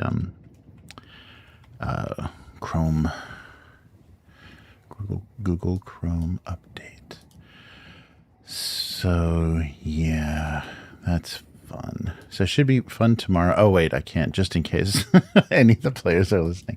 I guess I can't spoil anything quite yet. But yeah, it should be fun. This is the this is what everybody talks about as the fun part of X4, the Master of the Desert Nomads. So we'll see how this goes. But like everything else, you know, everything that I plan, everything that I think is gonna go go a certain way, best laid plans, best intentions, whatever the saying is, we're gonna get a totally different result. But it's always fun. I mean, I think that's the best part of DMing, game mastering, is oh, brother. Okay, can I actually reach roll 20? Is that going to be too hard to do? There we go. Yeah, the unexpected stuff. We just like, you know, in any kind of creative, like group creative process when there's more than one person, what you come up with is totally unexpected and happy and surprising in a lot of the ways that it turns out. I mean, if you're, you know, I can understand very type A, very detail oriented, maybe a little bit on the spectrum. People might not like that part of role play, and it's more comfortable to be able to, you know, railroad the adventures, because it says in the book that you guys go here. And I wonder if that's a danger, because I think well, I don't know that to be true. I'm kind of just making that up, but I wonder how many people still build their own worlds and run their own campaigns, and how many people just play published stuff. Because unless you're going to spend hours like building stuff out in a VTT, as far as like rooms and token visibility and walls, and, you know, lay out all of your locations for, you know, endless amount of time, you're not going to get the same experience as running something published on a VTT. So, and that's, you know, that's what we're doing now. So I wonder if that's a problem with things going digitally, is if people just start to get a little addicted to just running pre-made stuff and not making up world stuff. Because yeah, some of the games, especially like Free League stuff that's come out, it's possible to run your own campaign. They give you enough information. But with things like Blade Runner and Alien, and even Forbidden Lands, Trudvang, the pre-written stuff has the tone and is, you know, is set, has nice pacing and, you know, characters, unless you're, you know, really obsessed with the setting, has nice characters and stuff. So I wonder if it's made people, I don't even know. Let me get another thing going here. Oh yeah, if anybody's online, go ahead and if you're on the Discord, jump into the weekly live chat. And I'll put your voice on.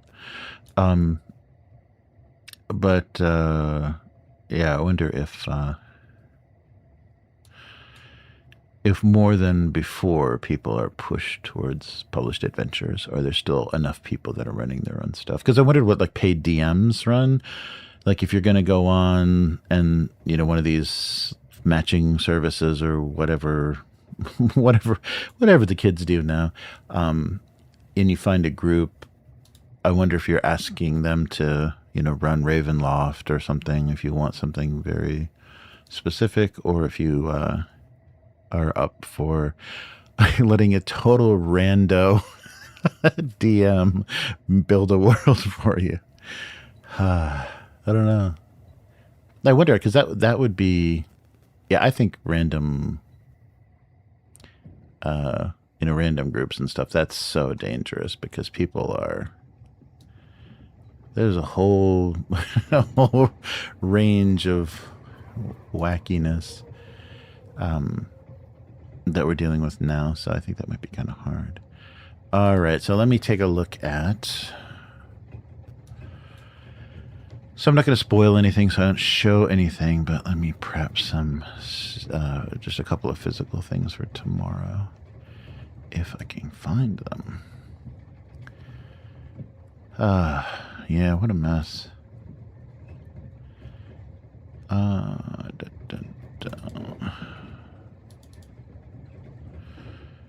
Yeah, sorry, I was way off balance for the weekly. Oh no, it's there. I was so excited about playing around with this new stupid toy that I distracted myself enough that I didn't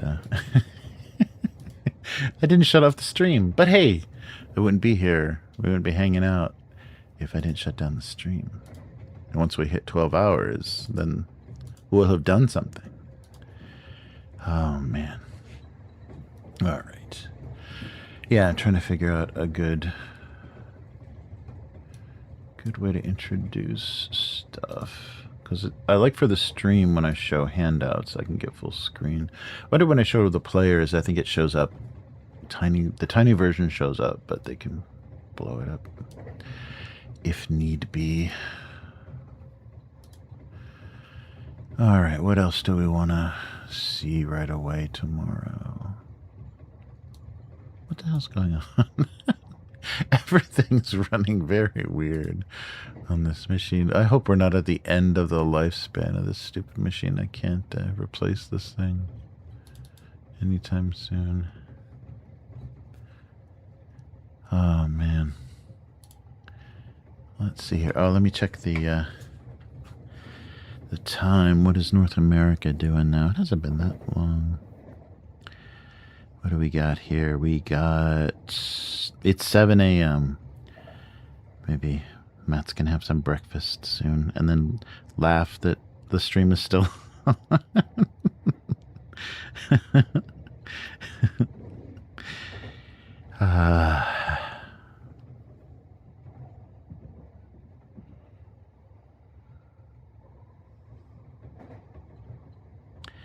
Yep.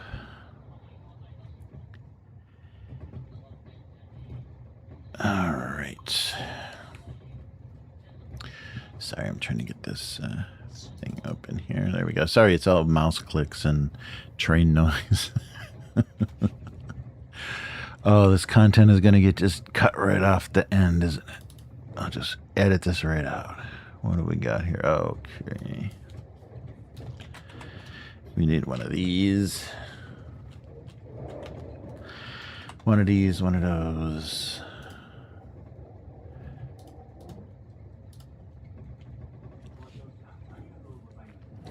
Yeah, some good reveals, some good stuff.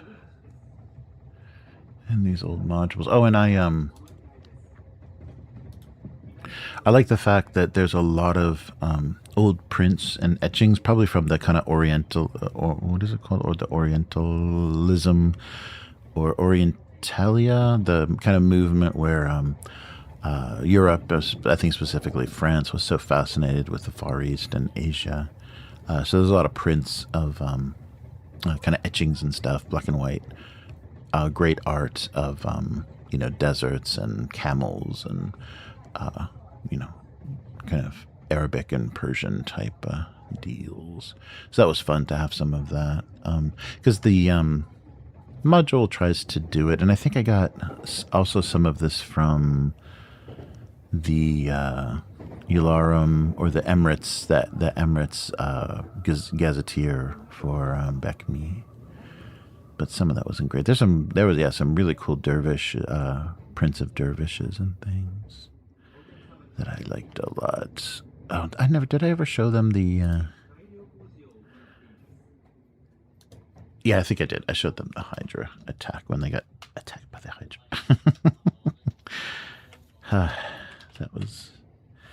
That was fun. I liked how they got spooked after they beat 100 bandits or whatever. How the 9 heads was a little intimidating. Yeah, this group is so fun. I mean, I don't. It's really worked out well. I mean, I'm sad that we lost Will, but yeah, I think he was enjoying the more intimate, the intimacy of like the 3-player games we were doing, 2-player including the DM, because things do get overwhelming and kind of like, why am I staying up for why am I staying up for this? All right. Cool. I guess I'm going to try to remember what all this stuff is. But yeah, I can't wait to try this out tomorrow. And I don't know how long this is going to take, like how many more sessions we've got, but we're getting really close to oh, it didn't load. Gee, what's going on here? We're getting real close to X5. And we haven't had any deaths. Cross your fingers, but yeah, I think all that's about to change. All right.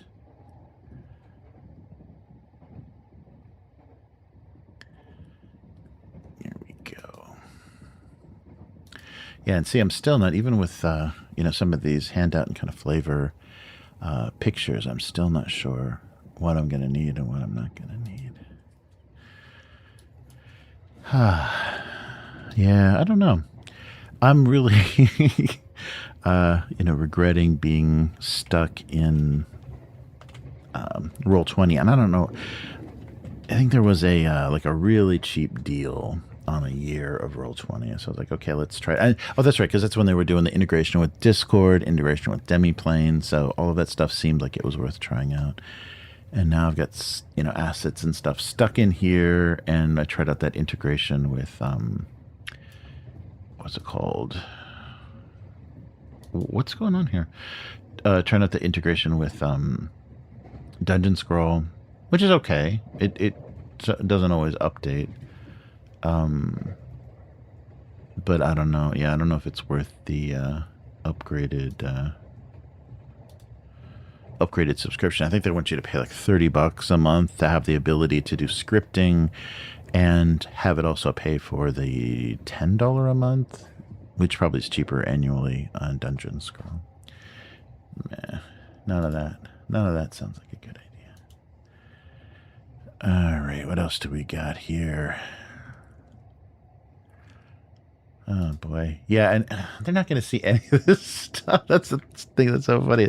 So I know that they're not going into any of these rooms. They're not opening any of these doors.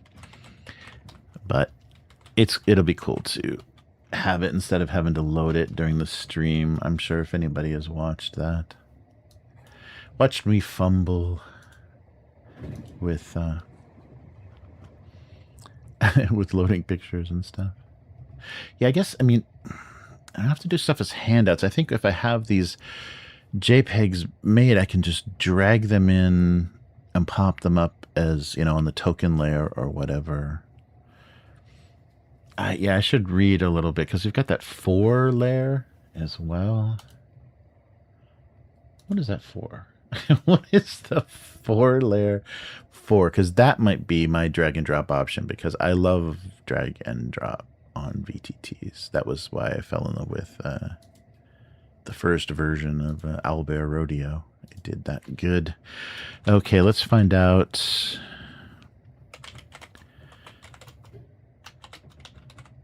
Let's find out what you do with it. All right. It lets you place assets like oh, this is for, maps and stuff.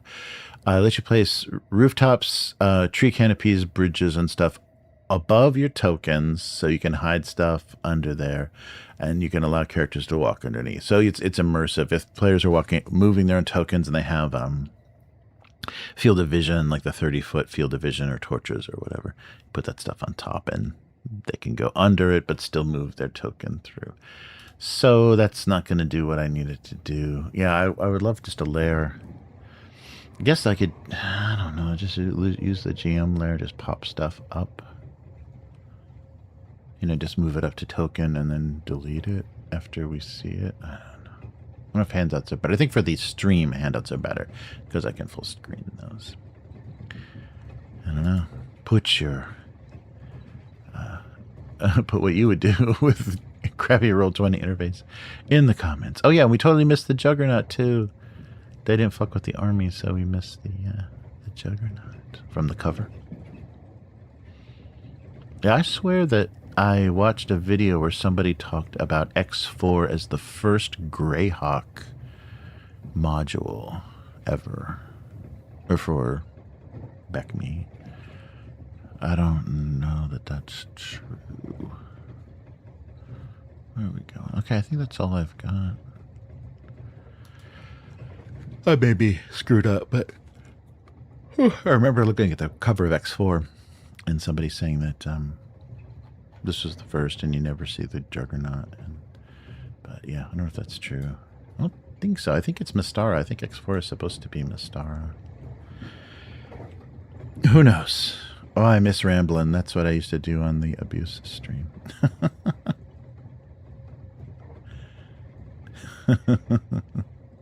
Oh, no way, Abyss. Hey, Abyss.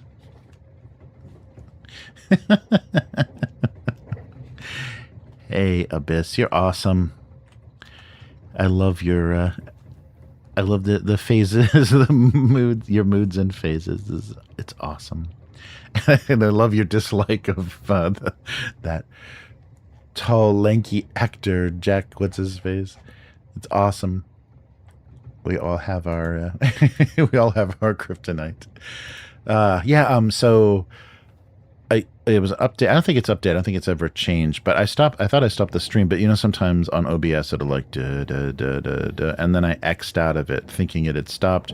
It popped up the dialogue that says, "Are you sure you want to close this application? It'll stop your stream." I was stopping the stream. It just like took a second that I didn't give it. So it's awesome. I'm doing a 12-hour marathon. We're raising all this money for charity. It's great. I like what we do.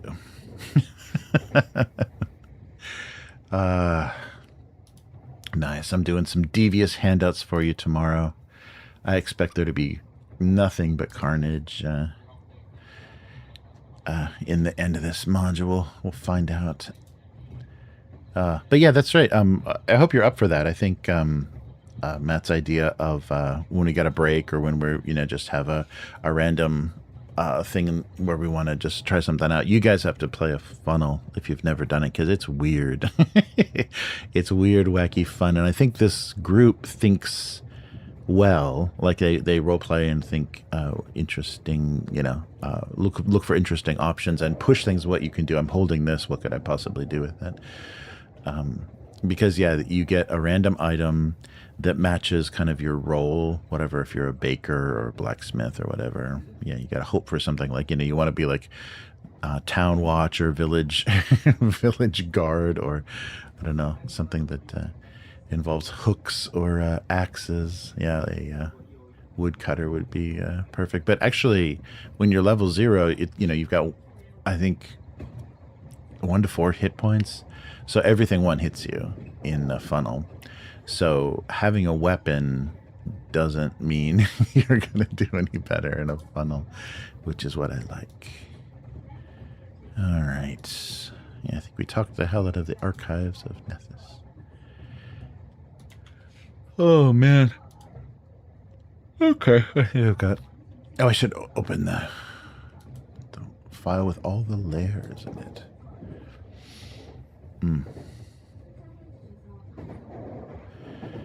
Yeah, but good stuff. Where the hell is that? There's a should be a Photoshop file somewhere with everything. There we go.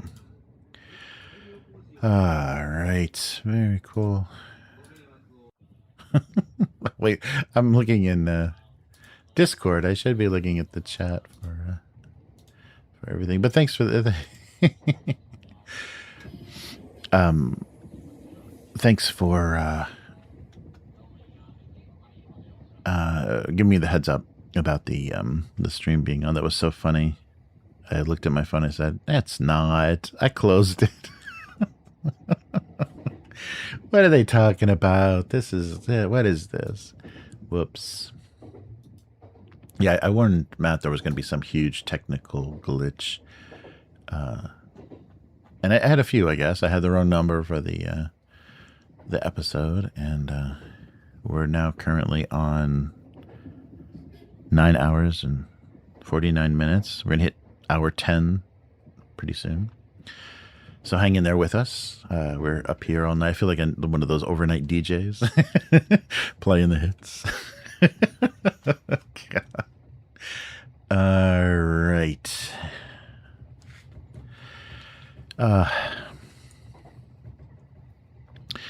But yeah. Yeah, I am really... I've been thinking a lot about the, you know how there's Appendix N and the, turn down there's a volume here. All the inspirations. What were the inspirations? What were the early RPG guys, D&D guys, and stuff reading, and what inspired D&D. And it's funny because they got in trouble legally right away for using Hobbit and stuff. So it's not. What's the word for that? There's a word for it's untrue history. Yeah, my vocabulary is going to hell. My Japanese vocabulary gets slightly bigger, and the rest of my vocabulary disappears. Hypocritical.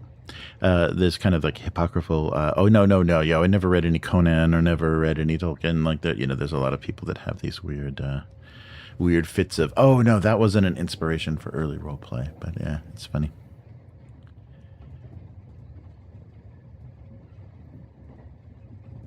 Oh, Business Acting, what do you want with your channel and content for the future?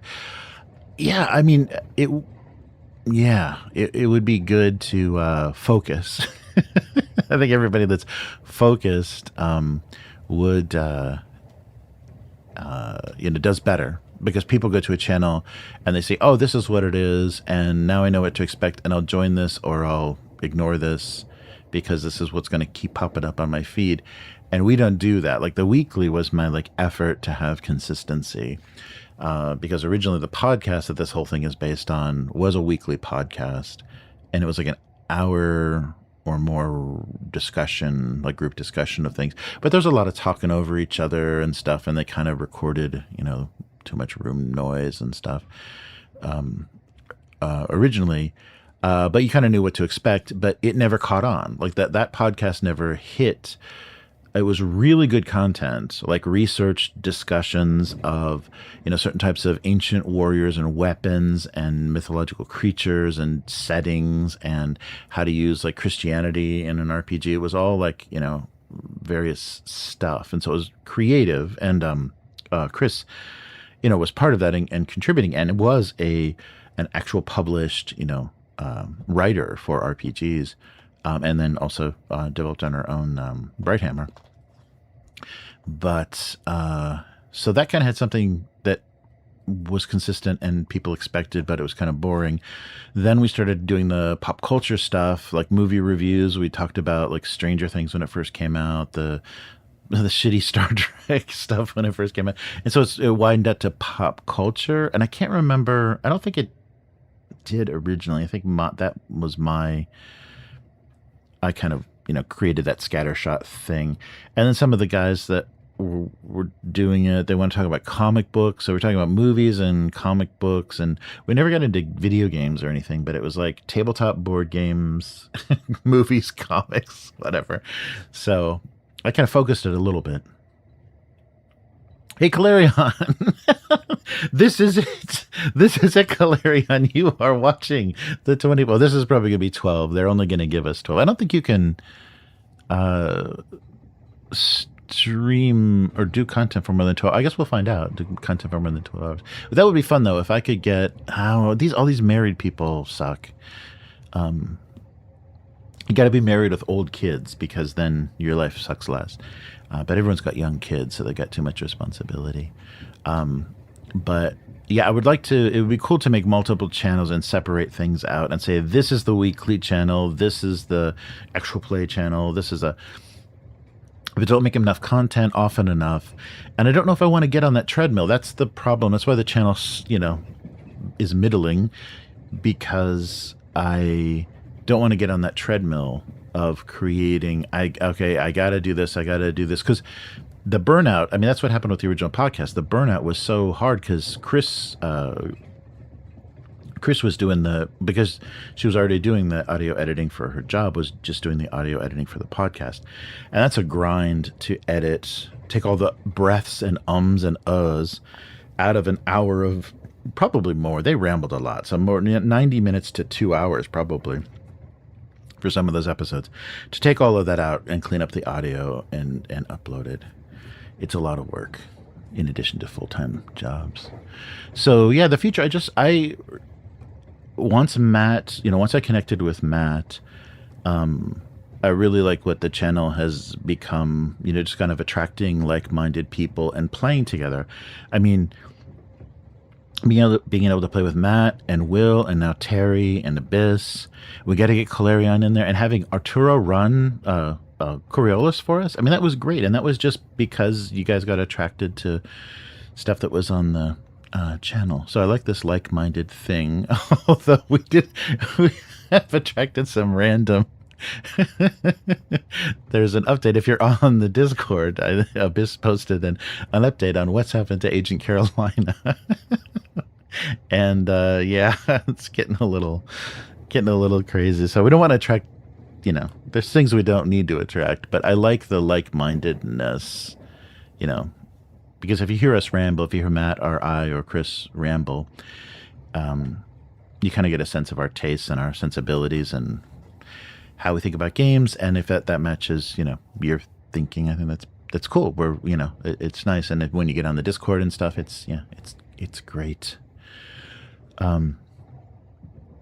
Abyss is saying, so talking about the channel, and Abyss is saying, if you clean it up and focus on video listing, you can hide your videos from the main listing and have live streams such just listed on playlists. Oh, yeah, right. So yeah, so I can do them because that's probably a good idea for the to declutter things. Work on when somebody goes to the channel themselves, they see just some main categories and not a crazy plethora of playlists. Yeah, and also having the that's the thing. I haven't ever really had a discussion with somebody that knows YouTube. I don't think anybody knows. They fuck around with it all the time. It's so cat and mouse figuring out what works on YouTube. Because I think people are deleting a bunch of their back catalog, thinking it was hurting their rankings and hurting them in the algorithm. So some channels were like, there's just always trends of people doing stuff. And now I don't do any videos over 12 minutes because it's that's what the algorithm likes, and it's changing all the time. But no, I think that's a good idea to change, because I think people have get attracted. Somebody will mention something on Reddit or social media, they'll post one of our videos and we'll get a huge amount of attention very late in the life of the video. So the video's been there for 5 years, and somebody it hits, and somebody finds it, and that happens a lot with the Warzone and Mutant Chronicles stuff. But all on our actual plays too are starting to do that. People are finding Dune and stuff and being yeah. So I agree. Let me see. Let me catch up with. Let me catch up with you. Yeah. So hide the videos and get a clean main page. So I think all of us know the spark is there, and just imagine if you grow, then other creators and game designers have to acknowledge it. Yeah, right. I think that's a good point. It would be nice to reach out. And the frustrating thing is, and I already know this from my like illustration and animation kind of creative life. You gotta be out. You gotta get out there. You gotta shake hands and drink beers and stuff. So Gen Con and those kinds of things are huge. I should probably just go to stuff in Europe and Asia. I don't think I ever need to go to Gen Con, but it'd be so cool to go to like a Swedish RPG convention, something cool like that. I think there's what's it called? I think there's a Gothenburg one. There's something, but it'd be fun to go somewhere and talk to some people. Besides, I think the rambling is great. Sounds really good, but when no one is interrupting you. Oh, nice. Yeah, like Matt. I hate when that Matt guy is interrupting me. Yeah, I think you're right. Abyss, the issue is focus, and I don't. So Chris is worse than I am because we play some awesome games. Chris gets really passionate about stuff and then drops it, and I'm a little less. I have things that I'm always in love with and always like to go back to. So yeah, that lack of attention and like picking up something, doing something with it, and then dropping it, and people find it and they go, "Are you going to go back to this? Are you going to do more?" Retention is very fickle. Yeah, I think you're right. So having live streams on unfocused hours are amazing for gain. Right. To schedule stuff, and I guess the weekly is kind of like that. I guess we're kind of regular, but it's not, it's not at a time that's going to attract a lot of viewers. I have to like be up at 6 a.m. or be up at 3 a.m. or whatever to hit those sweet spots. And that's hard. It'll start being that weird monk.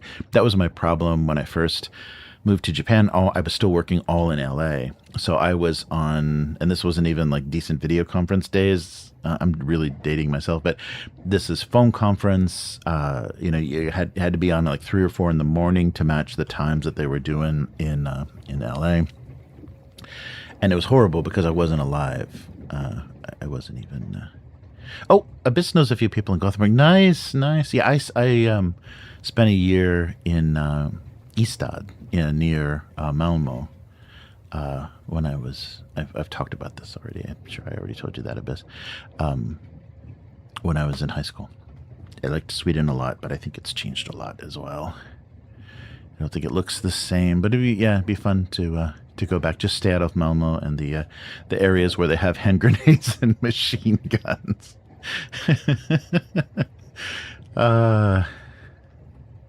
Nice. I said, I don't think I've ever mentioned this, but for some reason, I just remembered at one of the conventions I went to, we had a private session. Oh, cool.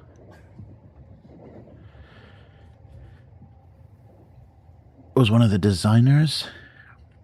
Oh, wow. My thing is not doing good. I think it was one of the designers for one of those Swedish RPGs. Let me see if I can find the name of their group. Oh, that's cool.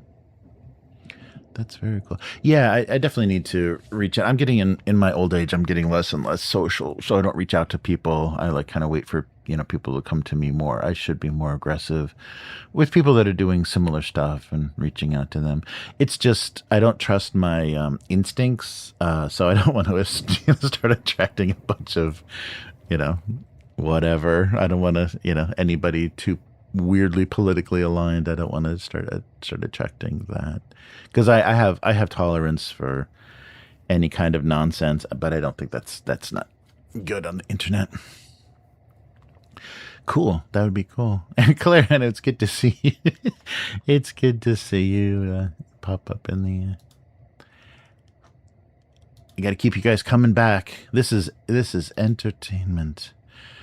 So I've got, yeah, I think I've got, is there anything else? Should I put something together to really freak these guys out? I got that nice image of the Abbey.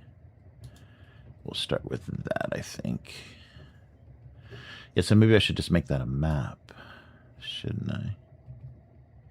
Oh, no, I've got the Abbey map. That's right. I've got the blue line Abbey map that we're going to play on. Don't listen, Abyss. Don't listen. And look, I did it right. I even got it all. It's all, yeah, I gave it all. It's all blocked up. You'll never know. Oh, but there's one thing I got to fix. I got to put some letters in there so I know what to open. Nice. Wow, it was someone from Stockholm Cartel. He was a childhood friend of one of my coworkers. Oh, that's so cool. That's so cool. Very cool, Abyss. Nice.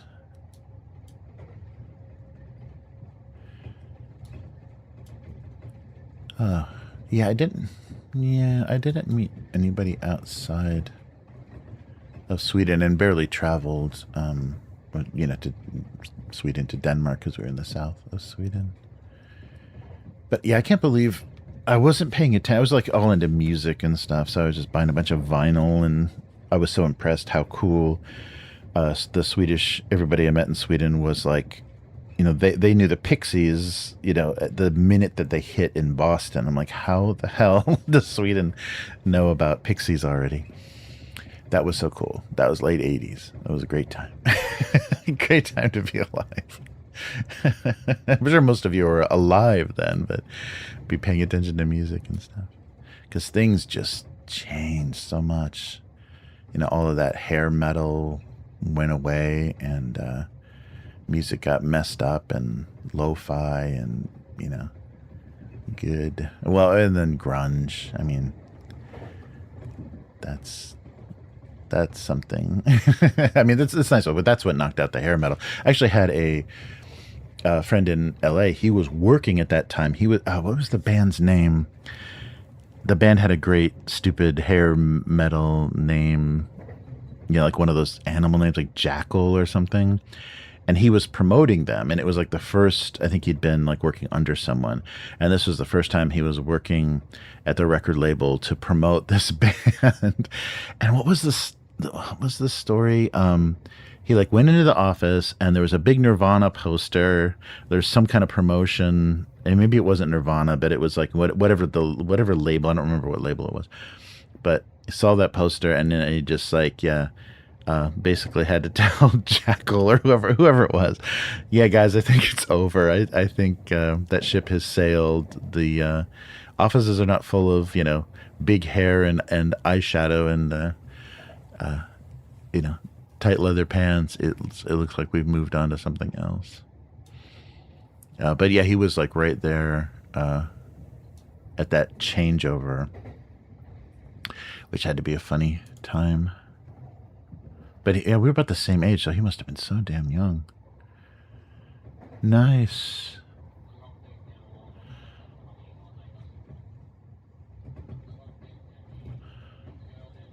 Cool.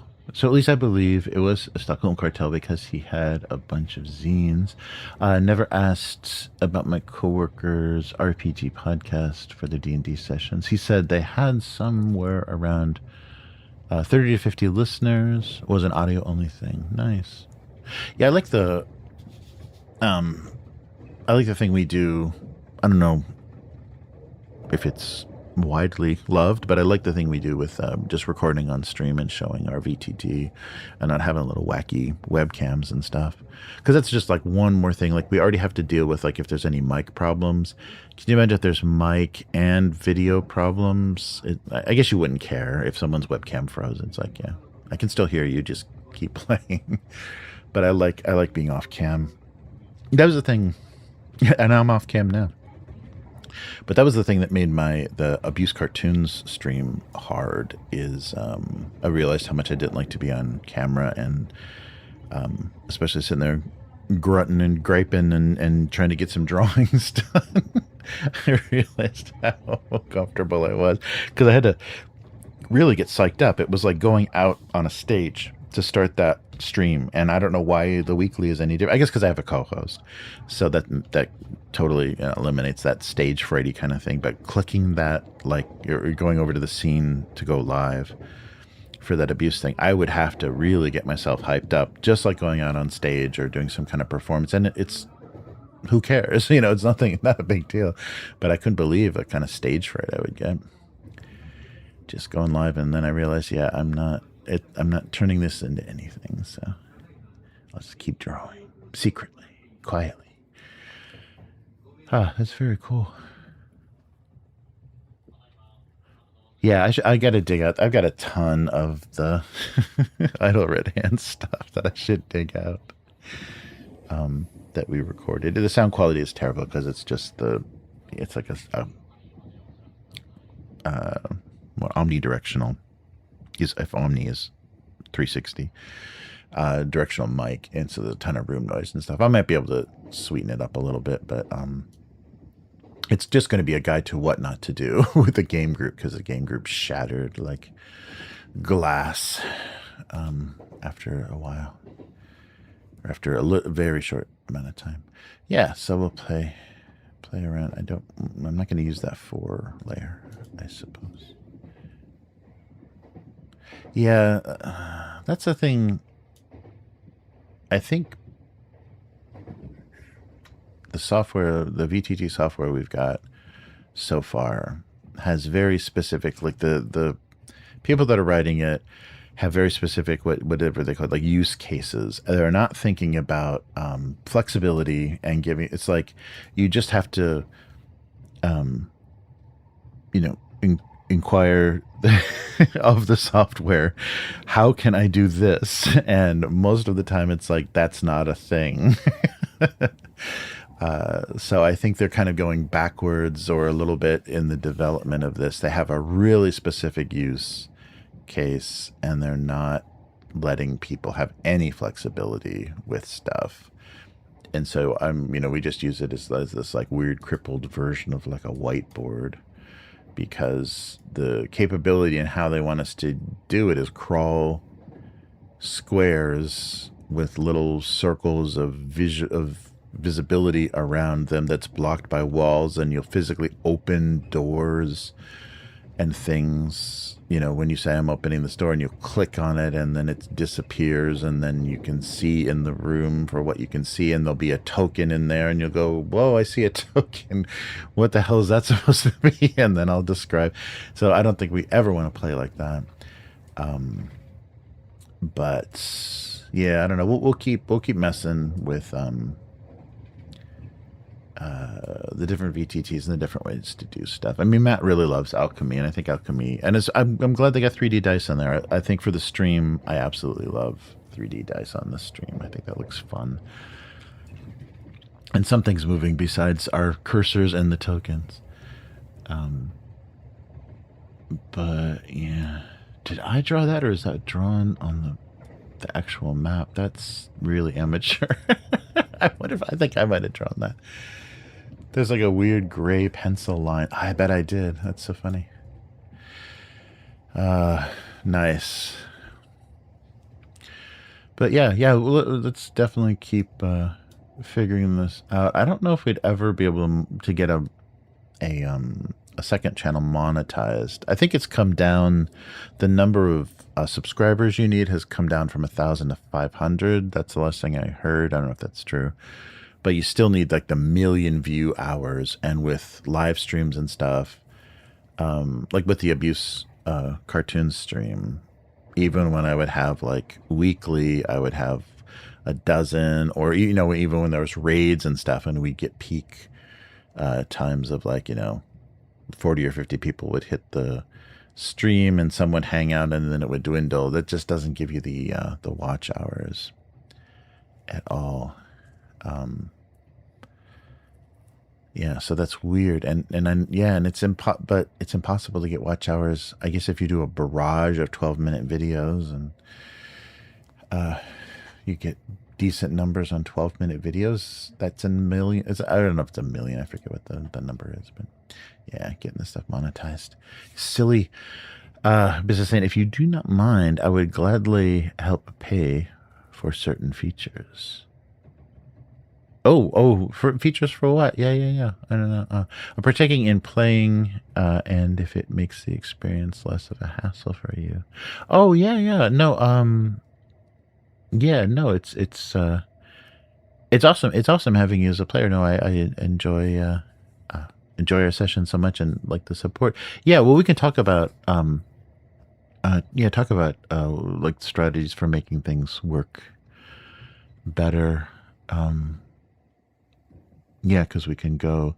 Yeah, I don't know. If you're talking about Roll20, I don't know how much I want to commit to Roll20. I think there's better platforms that would be better to spend time and money on. But yeah. Oh, okay, cool. Yeah. Let me think about that. That's a very generous offer, Abyss. Thank you very much.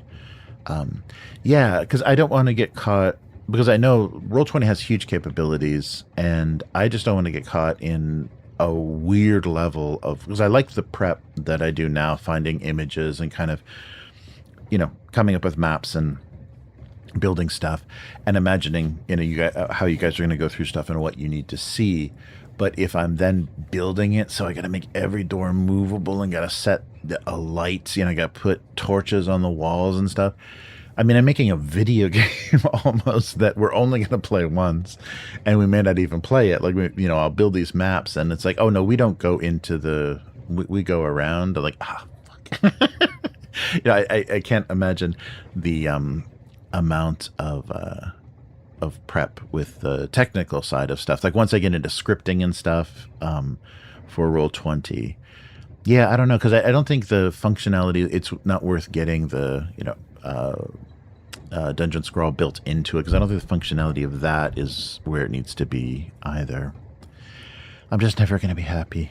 We'll have to face it. But thank you, Abyss. That's very generous. We'll come up with something. Oh, yeah. It's a Dutch thing. Yep, go in Dutch. I understand your cultural motivation. No, that would be a cool thing if we could figure out, like, if we really wanted to, just kind of like game clubs, like, everybody contributes, and then you've got a pot of money, like a pool that you can draw money from. So if somebody needs a better mic, or somebody who needs a webcam or something, there's like a pool, and we kind of have that with a Patreon. We kind of have that. Like, that's how I've been, thinking of it and spending it. If there's something that someone needs, that money's just sitting there. And then if we need to do something for the channel, so yeah, as a group, we can kind of come up with stuff like that. Yeah, I know. That's the worst thing. My war map, you bastards. I'm going to drop you back in the middle of that war, and you're going to defend that goddamn caravan. You're not taking on that army you're not going head to head with that army. Yeah, that was pretty simple, because it was just a diagram in the book that I was recreating with tokens. But that was funny. Yeah, and each, the only thing we missed is there were some fun descriptions of how each of the fronts of that, like, battle, the war map, okay. So, like, it was supposed to be like circling the wagons, and the guards, the caravan guards were all circling the merchants and the camels that were in the middle, and you kind of had to choose what you were going to defend, and we'd play through the combat for that, which was only supposed to be like 3 rounds. Like, that was the thing. We played a long fight with the whole army, but it's supposed to be 3 rounds, and then you give the results of, like, kind of what happened at the places you didn't pick. And some of it was kind of fun, but it had the same effect. What we did had the same effect. And I thought it was much more cool and epic. And you guys found out how powerful some of that stuff is, like mirror image and, damn it, what else did you? There was 2 spells that I was like, geez, that really, makes the group formidable, because you guys are under-leveled for this, and you still beat 100 guys. So there was some really fun stuff that we discovered in that fight that I enjoyed. All right. Oh, my grid doesn't even line up, but that doesn't matter. You guys are going to be a few millimeters off. Your attack misses because you were a few millimeters off. Uh, but yeah, so I'll get some stuff I want to reread. I think as far as physical stuff, God, I wish I could put this stuff somewhere and then I could just make it disappear. I don't know why they don't have that. Why they don't have like make invisible or something. Yeah, it's so dumb. Because I don't want to delete this stuff. Like deleting it's the only way to do it. So I don't want to delete stuff. And I think that's the thing. I know I'm not using this the way they want me to use it, but I think that's the thing that even Rob ran into the first time we were running. I think it was the slave stuff. I forget what yeah, we were going into that compound, and he just had to put like black squares on everything and just delete them as we got there. It's like, this is not how any of this is supposed to work, because our fog of war is dodgy. I hate when I'm seeing something, I'm like, okay, this works, this mask is working, and you guys are like, no, we don't see anything. Like, God damn. We do that on a live stream, so that's when it really sucks. Yeah, right. Yeah, you guys won't be leveling anytime soon. Oh yeah, that's right. And you've got that chin. That's right. But like I said, I can't wait to see you ask for something, and then I have to figure out how to subvert that. That'll be great. Yeah, it'll be fun to see how that works. But you guys took out a whole army. That's what I was thinking. Is when I because all the bandits are 1 hit dice, so it's 100. 1 hit dice is 10 times 100. Oh, that's 1,000 XP. That's it. 1,000 XP divided by 10 for defeating an army. Oh, that's not a really adequate reward. So they had them pass the hat around, and then I was looking through all of the magical items and stuff. And the Ifriti bottle seemed like the most thematic, the thing that worked thematically well, because you guys had some, killer, crazy magic weapons and stuff. So I thought that would be a fun thing for you guys to pull. And you don't have to use it in this module. You'll have it. You get that damn bag of holding, so you'll have it forever. Yeah, right. Okay, that's my mission. That's how I'm going to set this up. We're going to kill at least 4 NPCs to get your XP up. Yeah, I think that's Matt. I think Matt is going to gank some of those NPCs. Don't let Megan or the other one alone with the Padre for long. He's just going to slit their throats and say, I don't know where she went. I want her XP though.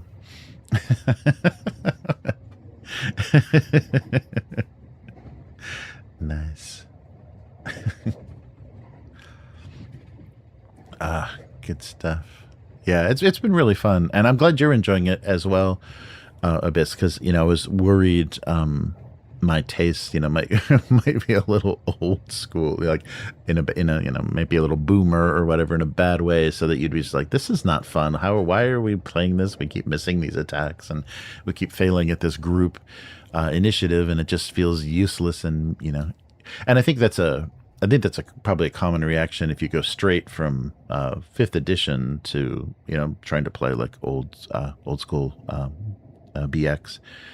But I know you've got more experience than that, so that helps. Eat the gin. That's right. I can't wait to see. I can't wait to see how you've finally found the god that you will worship once you see how much fire this Ifriti is capable of.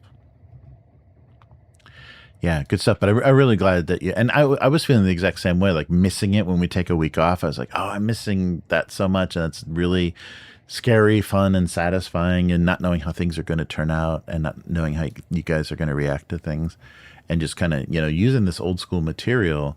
But your sensibilities are so different from the people in the early 80s, late 70s and early 80s that would be playing these adventures. So it's really fun to run through this. Yeah, and I think anybody that I saw online, one channel was doing kind of reports, like not posthumous, a bit like postmortem. Sorry, like a postmortem for every session or every module, but they were playing a 5e conversion. So, what they were doing was just like insane because they all were so powerful, no fear of death, would just do insane things. And I think that's a little symptomatic of how heroic you are in 5e, and you got to be a lot more careful in old school essentials because one hit can do it, especially when they're rolling a d10 or more than one d10 or all that good stuff.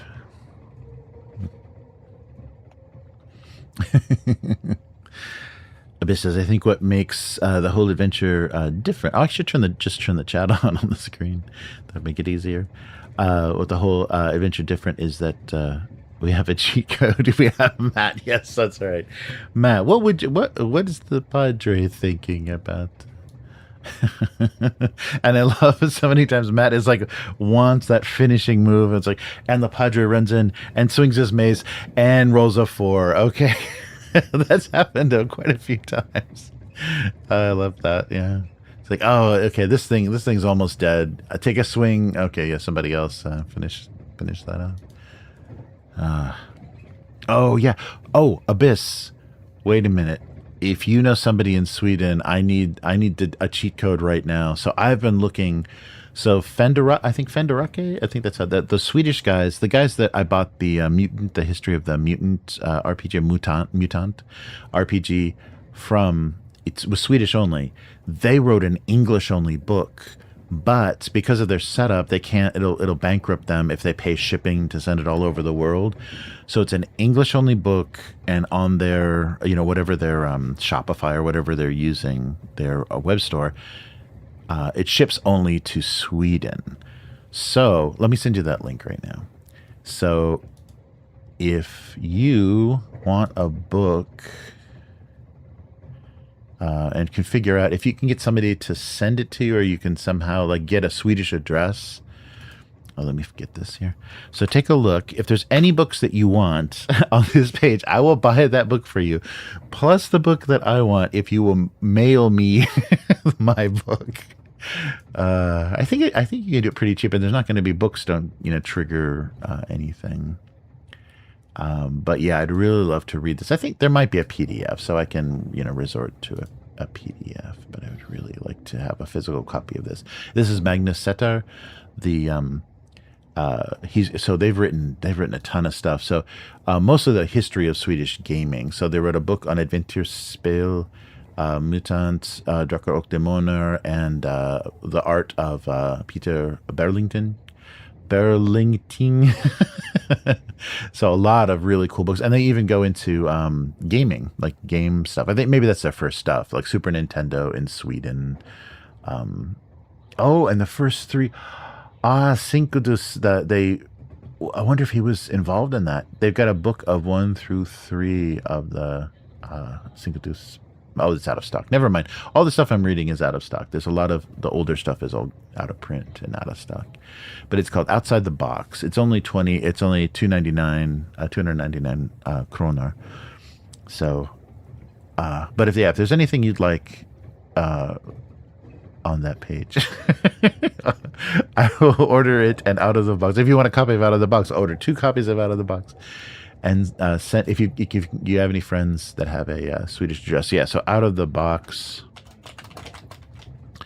is the book that I'd love, because that's the only one in English. The other ones are big, like kind of coffee table picture books. So there's a lot of good images and stuff in it. But this is their first English book.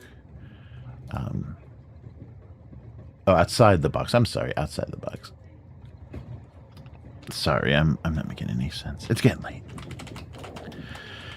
Yeah, I just don't have. I've got like some. It would be a huge imposition, I think, if I hit up any of my friends, like just the people I knew from Sweden, my host family and stuff. I think they'd be like, "What? You want a what book? What? Huh?" Might be a pain in the ass. Plus it's going from Europe to Japan, so that's I don't think they've ever sent anything to Japan. But yeah, I would love to get a copy of that. So I don't think I told that when I did the flip through of the book on mutant, book on Mutant. I don't think I went through this story, but I ordered the book and they had the settings set wrong to not limit the shipping. So they basically had worldwide shipping, but they didn't know that on their web store. I ordered the Mutant book, and they got back to me after a few days and said, we can't, it's going to be really expensive to send this to you. Are you sure you want this? And I said, yeah, please. Just let me know what it's going to be. I'll send you, send me some invoice, or I'll pay the extra because I really want the book, please. Whatever it costs, please send it. And then it was like a year and a half that we occasionally went back and forth on emails, and they finally said, sorry, it's been so long. And they just sent it to me. They just sent me the book because I waited almost 2 years. I waited almost 2 years for it. We'll just send you the book. And they sent me the really nice lizard man skin, leatherette with the gold embossing version of it. And then that's a sticker that's on my monitor, the Mutant sticker that's on my monitor.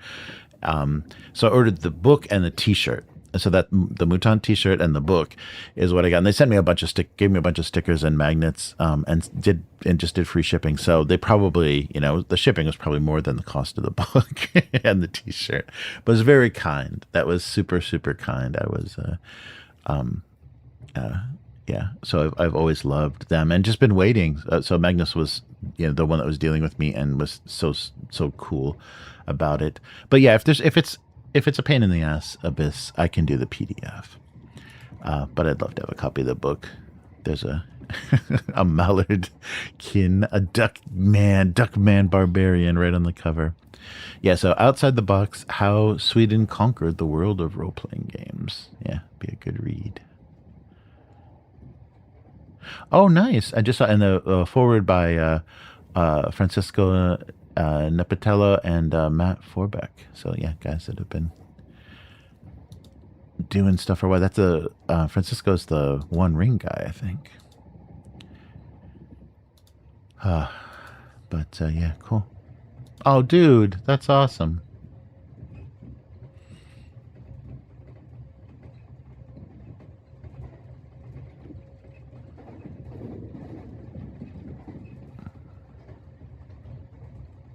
Oh, cool. Okay. I'll take a look at the Discord. Cool. Yeah, that would be awesome. That would make my millennia. Yeah.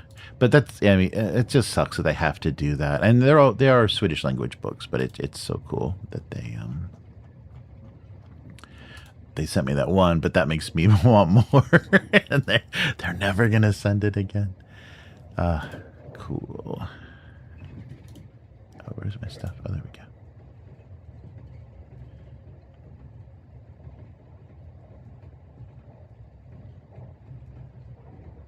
Oh, nice.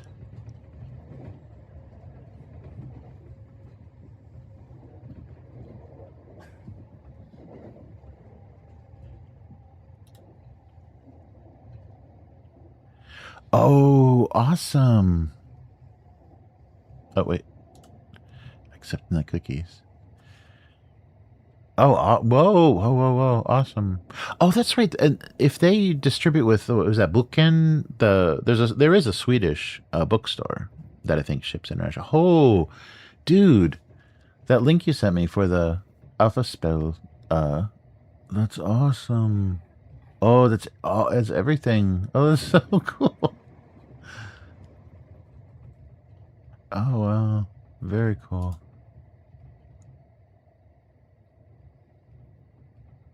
Oh, nice. Thanks for the link. Oh, that's great.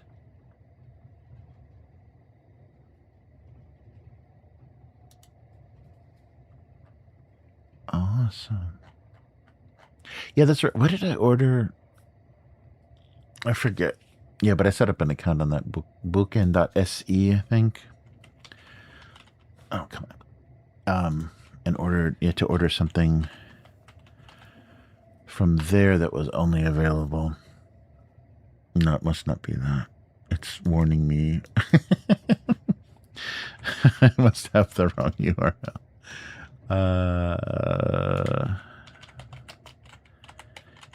Let's see what it was. It's called Amazon.jp. What the fuck? Is it gone? Bokon, O-N, dedicated Swedish bookseller. Is it right? No? Fuck. Bookos, that's what it is. The online store, not Book and Bookos, is gone. What the fuck is happening? All right. Well, I don't know what's real anymore. I thought, yeah, I did. There was a Swedish bookstore. Thanks for that link, Abyss. That's super cool.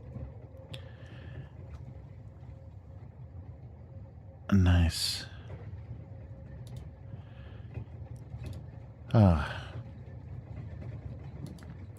Much appreciated. Yeah, tons of stuff. Then the old Chronopia books, yeah. I think everything's gonna be in Swedish, but that's cool. I can still read enough Swedish. I can't speak it. Like in my Japanese, my accent is so bad it's almost non-functional. But yeah, that's so cool. Thank you for that link, the book link.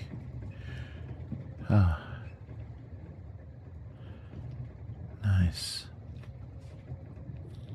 Yeah, I'm really curious about. I think I've seen some scans, like random scans of the old Chronopia stuff pop up, but and if it's digital stuff, I can machine translate a little bit too, because English and Swedish do a lot better than Japanese and English too with machine translation. That's so cool. There's a lot of awesome stuff. Wow. Yeah, it still kills me that I wasn't into, or hadn't gotten back into TTRPGs when I was in Sweden, because it would have been a really cool time to collect stuff. And instead, I came home with a bunch of records, a bunch of vinyl records, when CDs were like a minute away, or there weren't CDs yet, but they were like coming up any day now. What is that bookstore? Is it not? It's not even coming up. Yeah, maybe they went out of business. Let's see. Is this it? It had a pretty slick. I don't know. It had a pretty slick interface. I don't think this is it. But yeah, it's weird. Thanks for the link, Abyss. That's very cool.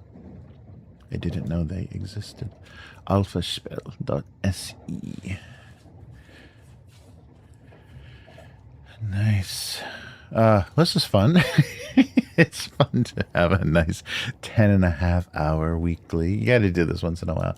I know most of it was just the soothing sounds of the train. Yeah, I guess I even had the Kokoro no Me song off the whole time it was running. So just cha-chung, cha-chung, cha-chung.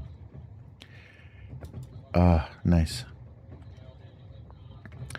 I could always ask them because the store has amazing customer service. That's cool, like, really cool. Cool. Oh, so sorry. What city was what in the? Let's see. Oh, the online. It was just an online store that I was talking about before. What else? Yeah, I'm not sure. Did they really go away? Let me just look for. That would suck if they got, sucked up by Amazon or put out of business by Amazon. Yeah, I finally found another bookseller. Is it Blackwell? Blackwell Books? Like somebody else besides Amazon. Because Amazon sends you shit, bashed to bits, books that should be sold as returns and secondhand. I've been so frustrated with anything I've ever ordered on Amazon, book-wise. Yeah, there was a book. There was some like short name Swedish bookstore that I think is now gone. That's insane. Blackwell's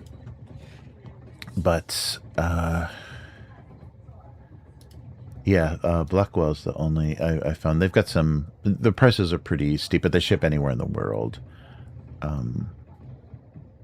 Honestly, this is just the group.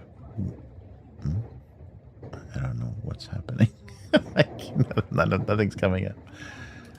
So there is still a group. Oh, there we go. And no, that's nothing. Weird. Yeah, I wonder if something happened. Their brands, your brands don't the links to your brands don't work anymore. Yeah, I think it was Bokus, BOKUS, that I was on before, but I think they're dead. That's weird. Yes, right. There should be a link. Yeah, it's a 403 forbidden error for booklist.com. I think that's where it was. I'll have to look at my email for receipts. But yeah, there's something that I only found there, and I ordered from there when they shipped. They shipped to me. Oh man. Are we gonna get any sleep before we play this old school essentials Abyss? I think we should just stay up and see how insane it gets if we can't. Oh, sorry. Oh yeah, so yeah, so Japanese is very funny because it's super sound. There is only one way to pronounce every sound in Japanese, and there's a little bit of intonation, tiny bit of blending, but not really. That's you have to have a very like a native sensibility for that. And if you don't say things exactly right, if you put any English accent on it and blend anything or change an ah to an ah or whatever, people have no idea what you're saying. It's amazing. It's like Japanese may as well be digital data, and you lose 1 0 or 1 and people have no idea what you're saying. So I've had that happen a lot when I get tired or frustrated. I'm trying to talk to somebody. It just, communication breaks down. So it's not a real high communication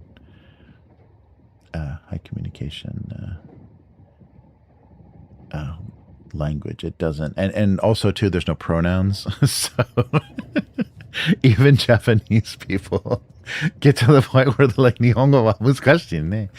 They realize how fucked up their language is because it relies on, what I'm talking about, right? Like it's the subject of so many sentences is just implied that people are like, okay, well, what are we talking about? Talking about my brother? Or are you talking about my coworker? Wait, who? What? Yeah, it's so funny how easily you can get confused. Abyss never sleeps. Yeah, you are amazingly charming and lucid on the stream for only getting a few hours of sleep every night. Oh, nice. Yeah, thanks for the Swedish book links. Google is not going to tell me anything. That's very weird. Sweet. Oh, this is fun. Oh, man. Yeah, it's so funny how I missed a really good opportunity. It would have been so cool because I traveled a lot inside Sweden when I was there, and I would have had a chance to go to conventions. I was here for a whole year, so I would have been able to hit a convention or something. And I'm sure that they were still early days, kind of, small affairs. But that would have been so cool to make some friends and then do this. But I had no idea I would do this. This was a weird cope for being an expat and wanting to socialize in Japan. Yeah, crazy. Nice. Yeah, appreciate the links. Very cool. All right. This says I hacked the insanity well until I rant and then I look like a lunatic. But it's fun. We're role playing, so we can't tell you're role playing from your actual lunacy. It blends well. Oh, it's just the character. That's just Abyss playing a character. No, I seriously am sleep deprived. It's affecting my cognition. Yeah, it's fun. Yeah, I definitely missed the ranting part. Oh, so maybe I could go back to doing abuse cartoons if I stayed off camera. I think that would help a lot. I wonder if I should do that. And just have like a story time picture pages, just like one of those kids shows where somebody's just drawing randomly on a screen. Yeah, maybe if I change the format a little bit, do 2.0. a full version upgrade and come up with something, because it was much more fun. Yeah, I felt silly eating on camera and stuff. It's so funny. It's weird what you don't realize, like, what your sensibilities and sensitivities and tolerances are until you do stupid shit on the internet for too long. But yeah, we got to play a funnel. We got to get Will back to play some Basin or something cool. Because those guys, seriously, Matt and Will, just as a two-person, two players in an RPG, we got to, like, fucking True Detective Season 1 levels of, like, interaction between them. That was good stuff.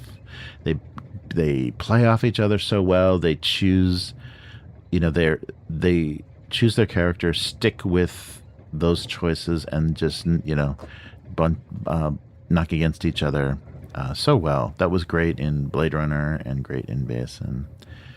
That's really good stuff. And John Carter, too. Really fun as hell. So we got to get back to doing a little bit of that.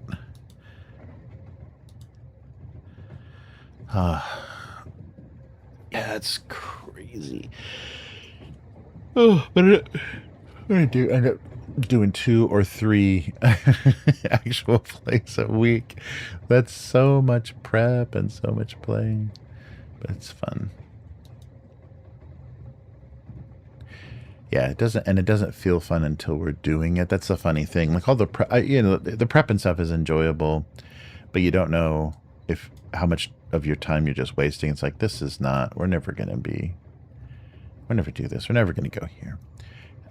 But yeah, once you get into it, things start clicking. It's really good.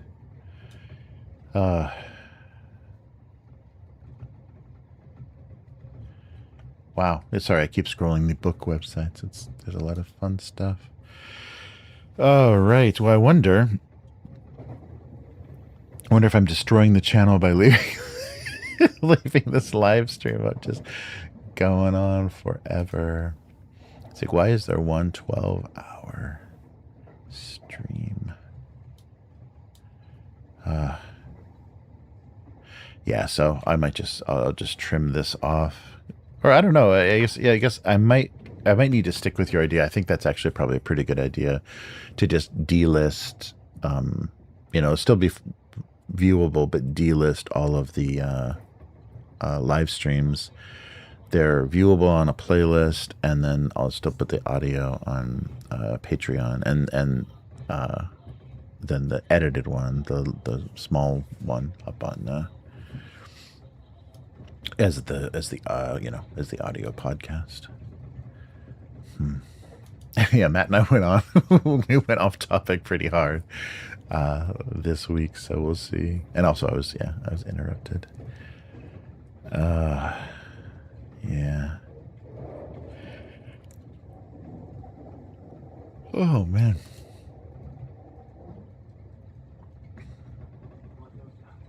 Yeah, that was Bethesda starts burning things in my room instead of role playing in the theater of the mind. No, we really smell smoke. That's actual smoke, right? You're not. Yeah. Will was definitely a loss, but I think he kind of hit his tolerances like I did, like I have with groups before. We're just like, we're not vibing, and I'm not even like saying anything. Like, I'll go whole sessions and not even say or do much of anything. It's like, why am I hanging out? But yeah, it'd be cool to get Will back on his terms. That would be cool. Yeah, he's got a great sensibility, and he's so kind to game masters too. I think it was that first when we were playing our first Dragonbane, and I set up the adventure, and I didn't do any kind of like call to adventure or like, why would you possibly do this? And Will was just like, yeah, I like treasure. Cool, let's go get this treasure. Or this magic, the crown. I think it was the crown. It's like, yeah, let's go get this crown. I'm like, oh, thank God, Will. No, I wasn't doing anything that was going to get you out of that tavern or wherever they started.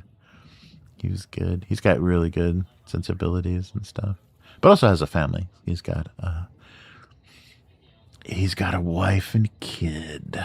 That's always the deadly poison of all your hobby time. But as I say, my favorite moment with him was when when me and Will had to team up, Turo saying, "Oh yeah," and had to check up on a dude in the infirmary. Oh yeah, that was really good. That was really good.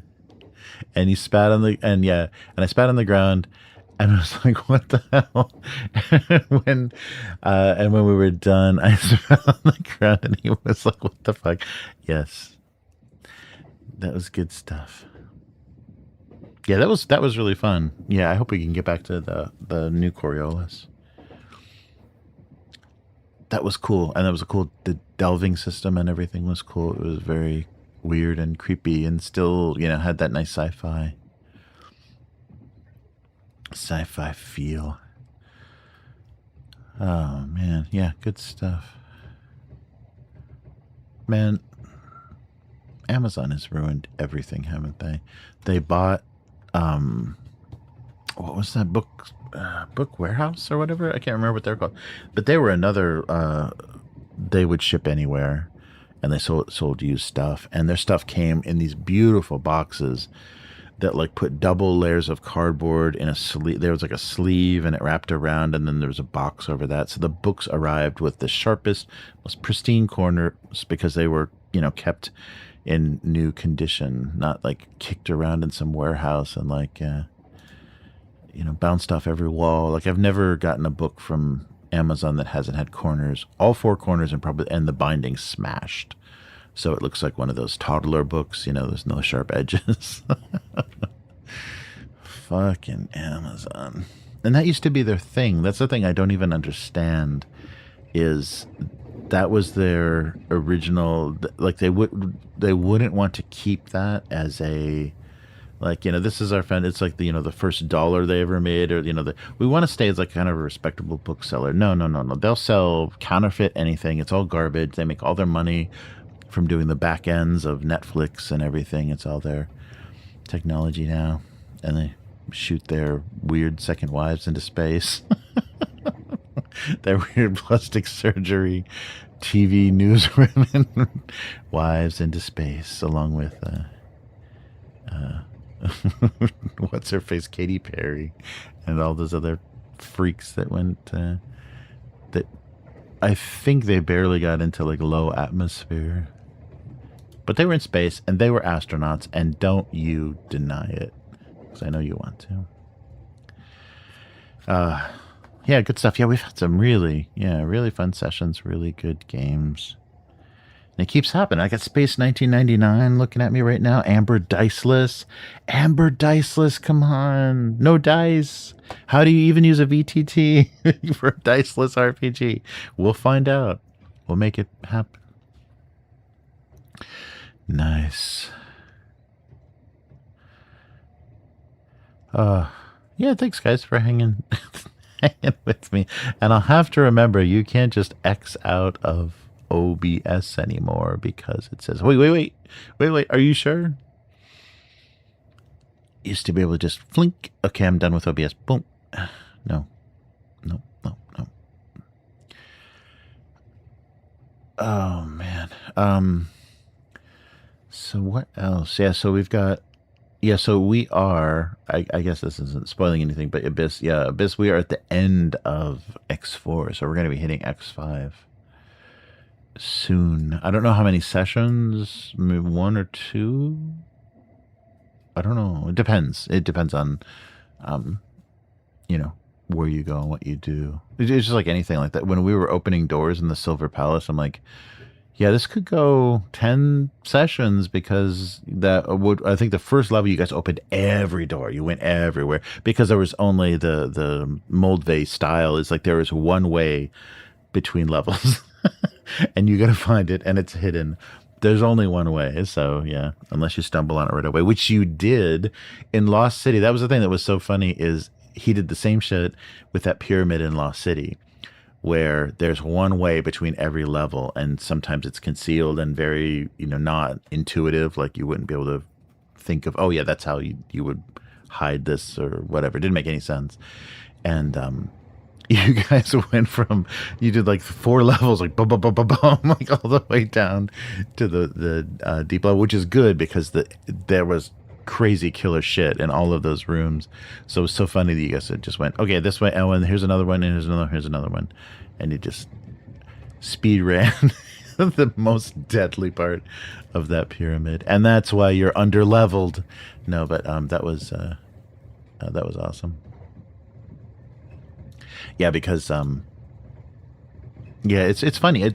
I don't think at the time, and it's probably just like with age, you can like, you know, look at stuff from a wider perspective. But I didn't even at the time, having played some of the stuff, even know like what Tom Moldvay's style was,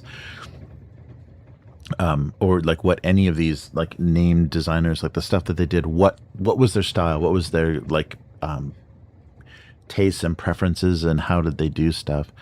And now, yeah, replaying these now later, you can really feel that. And I don't know if modern stuff has that same sort of feel. And it's tricky because a lot of the Free League stuff is like written by one guy, or it's always like Thomas Harnstrom is always, or whatever that guy's name is. He's involved in everything. Like he's like writing everything. He's writing all the Blade Runner, writing all the Alien stuff. So I don't get that same sense yet. But yeah, this old school stuff, you can really see people's, and I guess because they're all just making it up. You know, they're all just like, this is all new. This is all, you know, no one's done this before, so this is how I'm going to do it. So their styles and their moves are very distinct. And maybe that's what, what's her face? The woman that did the first attempt at Silver Palace, or the Palace of the Silver Princess. What she ran into is just, they gave her kind of this template of Moldvay, and she's like, okay, but you know, I'm trying to do my own thing, but still was, I don't know. Yeah, I think she was under tremendous creative constraint, and that's why. And they're like, well, we don't like what you did. Well, you didn't give me a chance to do anything interesting. Oh yeah, Amber. Oh, I woke up Caleria, and Calerion's like, yes, Amber Dice. I have a physical copy. I'm sorry, I'm getting so far behind with my stupid videos. But yes, I got a physical copy of Amber Diceless. So we got to do that, and Castle Amber as well. Yeah, I think I can, because you'll be a little over leveled now. Maybe not crazy, but you'll be pretty formidable. For Castle Amber, but that's I think more role play and fun, so it doesn't matter levels as much. Yeah, and now that I've read 3 of the 5 Chronicles of Amber, so I just finished the 3rd one. So what is it? 2 more, and for the first series, so I think I'll have a pretty good sense of like kind of the thinking and mentality, and if that was the inspiration for Castle Amber, I should be able to add some fun to it or make it make sense. yeah. Oh, that's the thing too, is if I take away your NPCs, then you won't be over leveled. You know, if you don't have any NPCs going into if we go back to like, you know, more basic level stuff, or level like 3 to 5 or whatever, you won't be over leveled at all.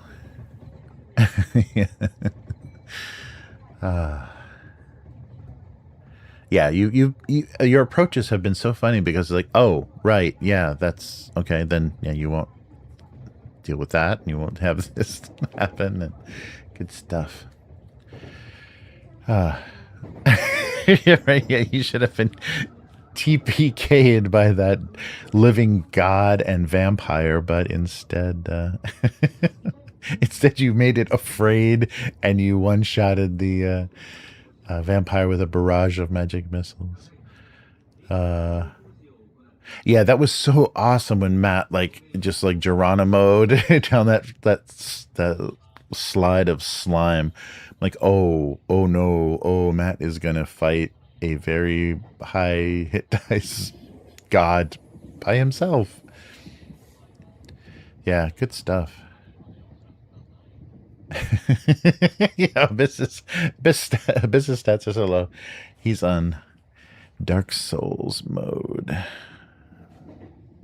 Nice clearance set. I used to have Amber Diceless and all the supplemental. Yeah, I saw they did a lot of stuff for it. Was that stuff good? I'm curious if just using the book, using the core book, if coming up with our own stuff would be more fun, or did they actually do the supplemental stuff? Was that good? Were there good adventures and good kind of expansions of the setting? That's cool. Oh, like little magazines. Nice. Yeah, there's stuff on the auction sites. There's a lot of Ember Diceless stuff floating around, but I wonder because my book is in. I got pretty lucky. It's in pretty good. It's got a ding on the spine, but it's in pretty good condition otherwise. And I was seeing some of the books, especially the old Perfect Bound. Is that Perfect Bound, the square bound with the glue? Sometimes those bindings just fall apart over age. Through old age, they get a little dicey, but this is diceless, so that's why it's doing well. Yeah, but yeah, and I think Will knows those books, or I think Will would be super cool with Amber Diceless because he doesn't like randomness. Matt has said that he likes to mitigate randomness and just prefers skill and strategy and approach in RPGs and board games and stuff. So to offer him a diceless option might be just what we need to lure him back. Yeah. They're glued together. Oh, cool. Clearance. I think it was more like inspiration with little fiction bits. Oh, that's cool. Oh, okay. Yeah, I'll have to take a look. I think I found an archive of PDFs. I'll have to take a look, and if that's good inspiration, then it would be fun to make our own. Because I really think I haven't gotten anywhere in the book. I just kind of basically try to get my head around the auction, the auction mechanic of character creation. But yeah, I want to go through the book, and because I think like the world building and them deciding like what shadow they're going to be in and deal with, and where I want to subvert stuff might be really fun. And I'm really curious because a lot of the diceless stuff that I've read so far, the stuff in Amber Diceless, to me feels like kind of what we were doing, and I wonder if that was a little bit of an inspiration, but what we were doing in Dune, because you are doing rolls and things, but it's not really that critical, because if you choose to make an asset or something and you don't roll particularly well, or there's a momentum and points you can spend to make anything possible. So that's not random. You're saying I want this to happen, and this guy goes and does this. That feels very diceless. So it gets. I think that weird point economy does play like that. So I can't wait to see and how what during the character creation, what they choose to go all in on for their focus, if it's warfare or intelligence or strength or magic whoopee stuff. We'll see. We'll see how that goes, and what kind of characters those make. Yeah, that'd be fun. Yeah, I think Matt and Will would be so good for that. Yeah, they've got really good minds, and their chemistry, just from knowing each other for so long, is awesome. Nice. Oh no. Abyss is missing his old job. Yeah, that sucks. It jobs, because they have kind of social groups and so much stuff associated with them. Yeah, that really sucks. My favorite job was as like I was doing like a little bit of everything, like illustration, layout, and web design back when it was easy, back when it wasn't coding, it wasn't web apps basically. But I had the office was at 900 Sunset. I don't know if that's north or south, but 900 Sunset. This office building, this kind of like cheesy like 90s glass Yeah, kind of. It was probably like late '80s, but you know, funky glass and white everything office building. But we had windows that faced sunset, and across the street was the Rainbow Room, the three awesome, uh, you know, like live houses. Not the whiskey was like further up, but it was so cool to what is the other one? The whatever. But we'd see people if you work late, you saw people lining up for whatever show it was. If you ate at the Rainbow for lunch, you could hear the sound checks for the bands that were playing.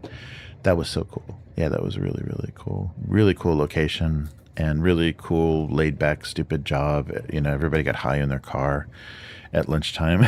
And then came back after lunch. It was totally worthless. So we weren't worthless because of the blood sugar thing. We were just worthless because we were high and stupid. But yeah, that was so good. Oh, dude. Wow. So the best spot in all of Gothenburg because the view overlooked the theme park that was in the middle of the city. That is awesome. Oh, that's very cool.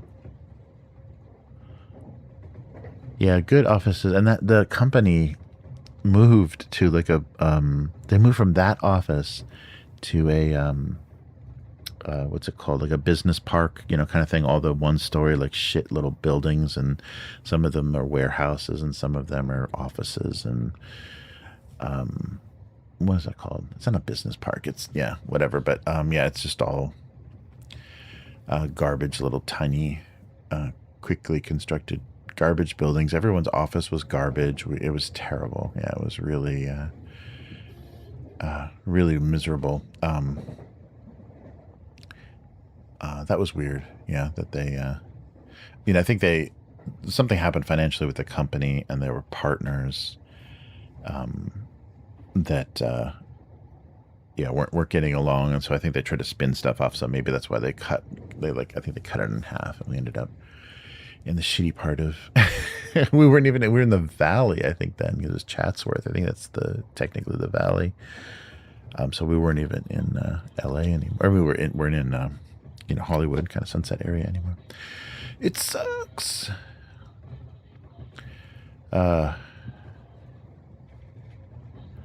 Nice. Abyss was saying, yeah, it was a restaurant in one of those Hotel Gothia towers. Oh, that's awesome.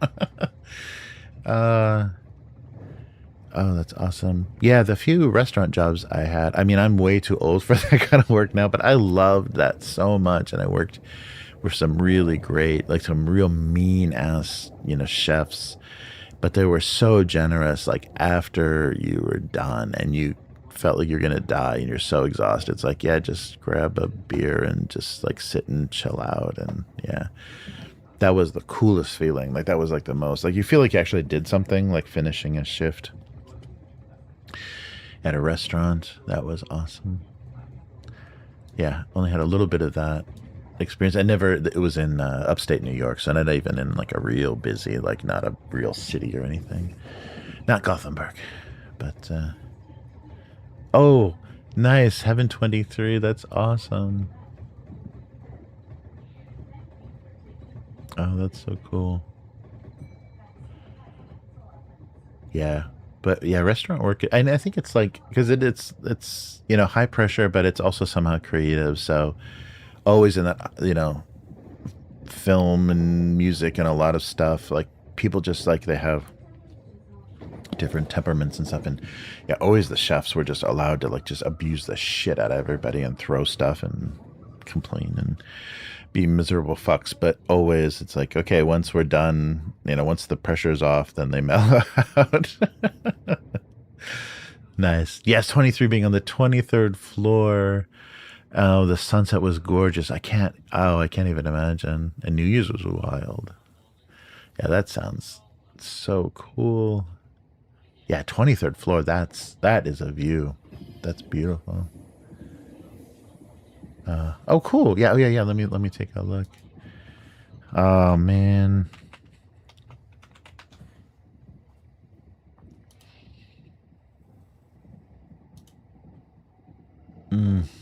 I'm going to book a table right now. I'm doing it. Oh, come on. Give me some photos.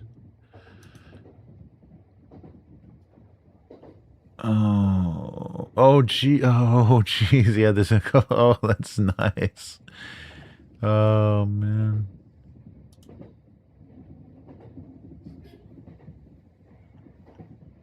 Oh, yeah. Let me just do the regular search. The website is trying to make me book a table. Just do images. Wow. Yeah, that's gorgeous, Abyss. Yeah, I was just looking at the Heaven 23. Oh, wow. Yeah, I don't think I've ever, I've been to like observation decks on tall buildings, but I don't think I've ever eaten on the 23rd floor. That's nice. Oh, the food looks good too.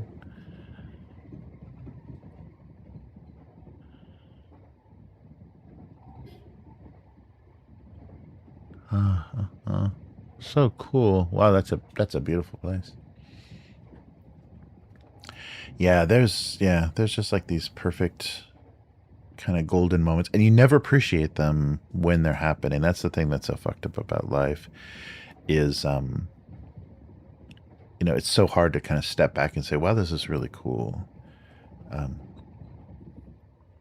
Wow, yeah, work from 2 to 2. Yeah, that sounds like a restaurant shift. Yeah, high pressure. Yeah, 12-hour shifts. Yeah, definitely. Yeah, restaurant work is so fucking brutal, but it's so cool. And the one French restaurant that I worked at, like a French trained chef, he was just, I think, American guy, but he was did French cooking, but yeah, he didn't have accent or anything, but he would cook for us like this home style stuff. So it was near university. So all the waitresses were just, hot as hell, cute little university girls, and but rich kids because it was an Ivy League school. And but he would cook for us. Like we would come in. I think it was like early dinner. It was like between 4 and 5, I think. No, that couldn't have been possible. Dinner has to start. It was kind of a late lunch kind of thing. But I remember like being there around 4 or something, and he would feed us for the day, and really good, like a very interesting home style stuff that he would cook. Nothing like the menu. And probably just like using up ingredients and stuff, but nothing like the menu. Just this really awesome, kind of home style stuff. Kind of like gratin and different kinds of things. But yeah, and then we would work our asses off, and then he would just let us drink, for free and stuff when we were done. It was so cool. But never at that time knew, oh yeah, life is never going to be like this again, is it? And of course, I'll never be able to physically do this again because it's so fucking hard. Oh man. I was just saying, it was so demanding when I got a 1-star review on Google, then people would pull the siding question like they were going to get to the gulag. Oh my God. I can't even imagine how stuff has changed. Especially in the restaurant world, when some asshole can, be in your restaurant and then give some fucked up opinion that might not even be, it might be politically motivated. You have no idea what's got them all pissed off about something. And leave you a 1-star review that fucks up, your rating. So when people look at all the restaurant choices they have, like, well, this is 4.5, but this, that's insane. Yeah, there were stories, and they talked about like early days of Yelp and stuff, and people walking in like restaurant critics into restaurants because I will give you a bad Yelp review if you. Is Yelp even a thing anymore? I'm not even sure if that's a thing, but yeah. Being able to review every single business that's trying to do anything, and with the margins and how thin the margins are in restaurants and stuff, that's so damaging. I can see why they freaked out about it, but there's nothing you can do.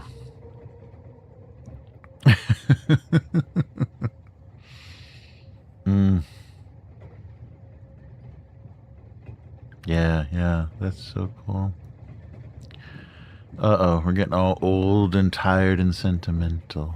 Thinking about all the stuff that was better than what's going on now. But it's so cool right now. We're on the fucking internet, man. And we're on Discord, man. How cool can it get? We're getting so distant from actual living anymore, actually being alive. We're just data moving through the stratosphere, man. Yeah, that's so depressing. It could be worse.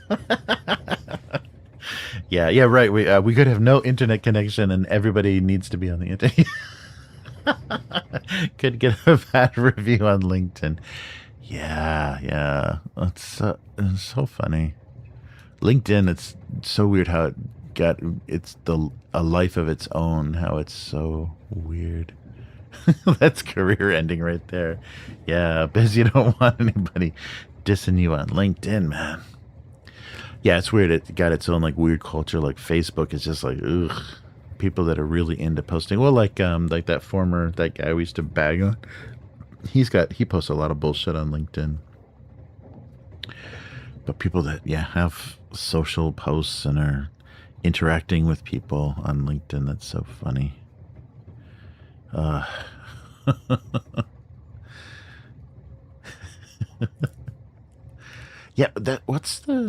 I don't remember, but the guy that created LinkedIn is a kind of a scumbag. I've heard that there's some story about what that was or the motivation for that. Oh, of course, though, the internet thinks everything is a CIA, some secret CIA operation or psyop. So nothing. Nothing is what it seems, but no, that I forget the LinkedIn guy though is not. There's something messed up. Oh man.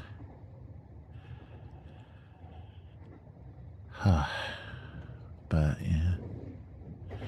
All right, we're gonna do this tomorrow. Get some Abby crawling.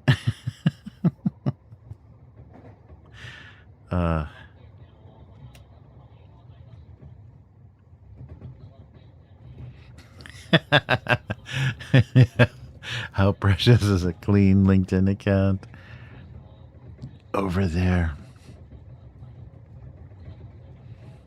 Oh man.